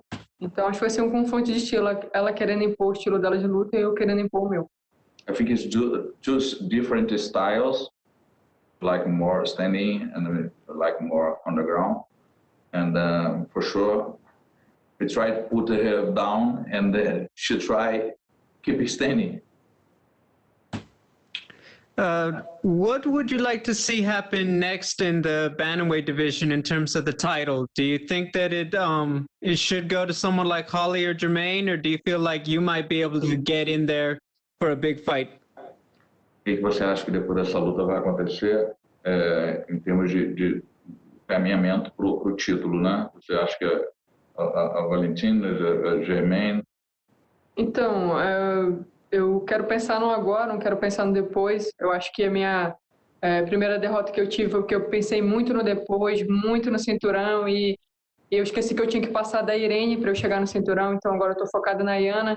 Ela que está com o cinturão na cintura, se eu não passar por ela, não existe um passo. Então eu tenho que primeiro passar por ela, um passo de cada vez. Depois que eu passar por ela, e aí a gente toma um próximo passo. I prefer now maintain my focus on Yana because my first loss, I think too much after Irani, and then I lost for her. Because after that loss, I'm just think in my next fight, I'm not thinking after that, because I prefer now just maintain my focus on Yana, not thinking anything different than that. My final question, just do you predict that Amanda Nunes will beat Megan Anderson in a few weeks? O que você tem de previsão para Amanda Nunes e a... Esse é o nome da outra agora. Na minha visão, a Amanda Nunes é uma atleta muito inteligente, né? Eu acho que ela vai levar essa luta para o solo. Eu vejo mais chances da Amanda ganhando. É claro que a MMA é imprevisível, mas eu acho que a Amanda vence essa luta. In my opinion, I think... Como é que eu lembro? Esqueci o nome Da outra, Meg Anderson. Meg Anderson e a Amanda.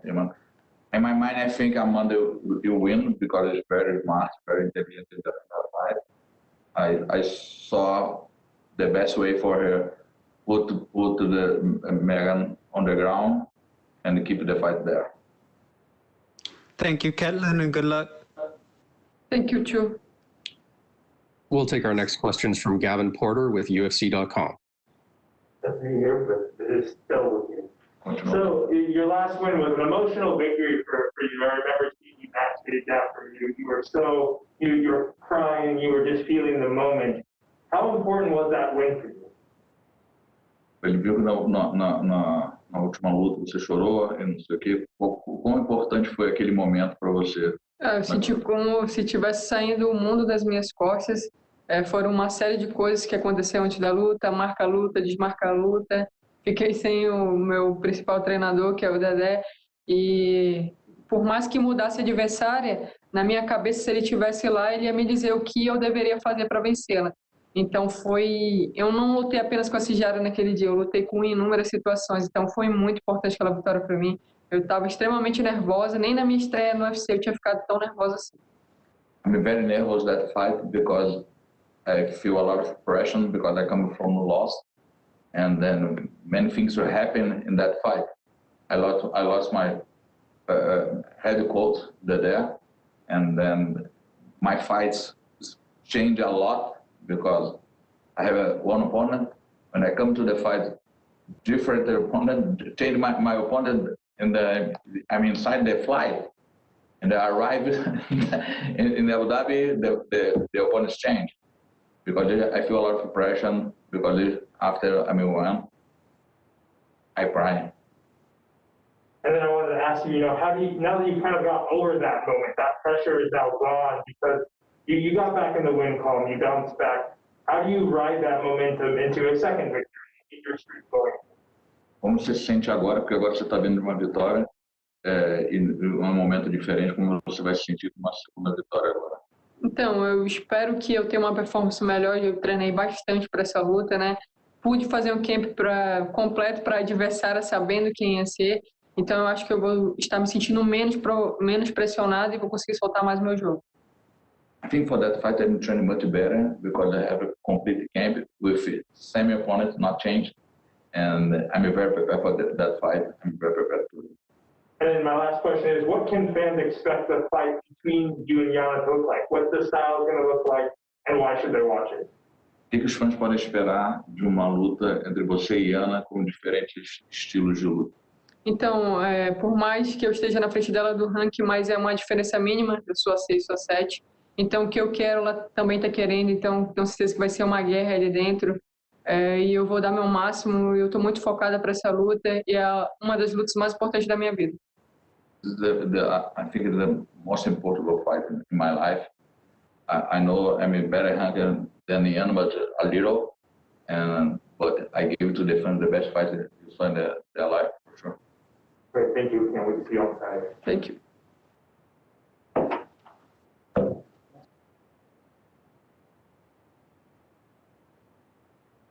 This concludes today's UFC Fight Night Blaydes versus Lewis Virtual Media Day. Video recordings will be sent out later today. UFC Fight Night Blaydes versus Lewis takes place Saturday, February 20th from UFC Apex and will be available live on ESPN Plus with the main card kicking off at 8 p.m. Eastern, 5 p.m. Pacific. Thank you very much, and you may disconnect.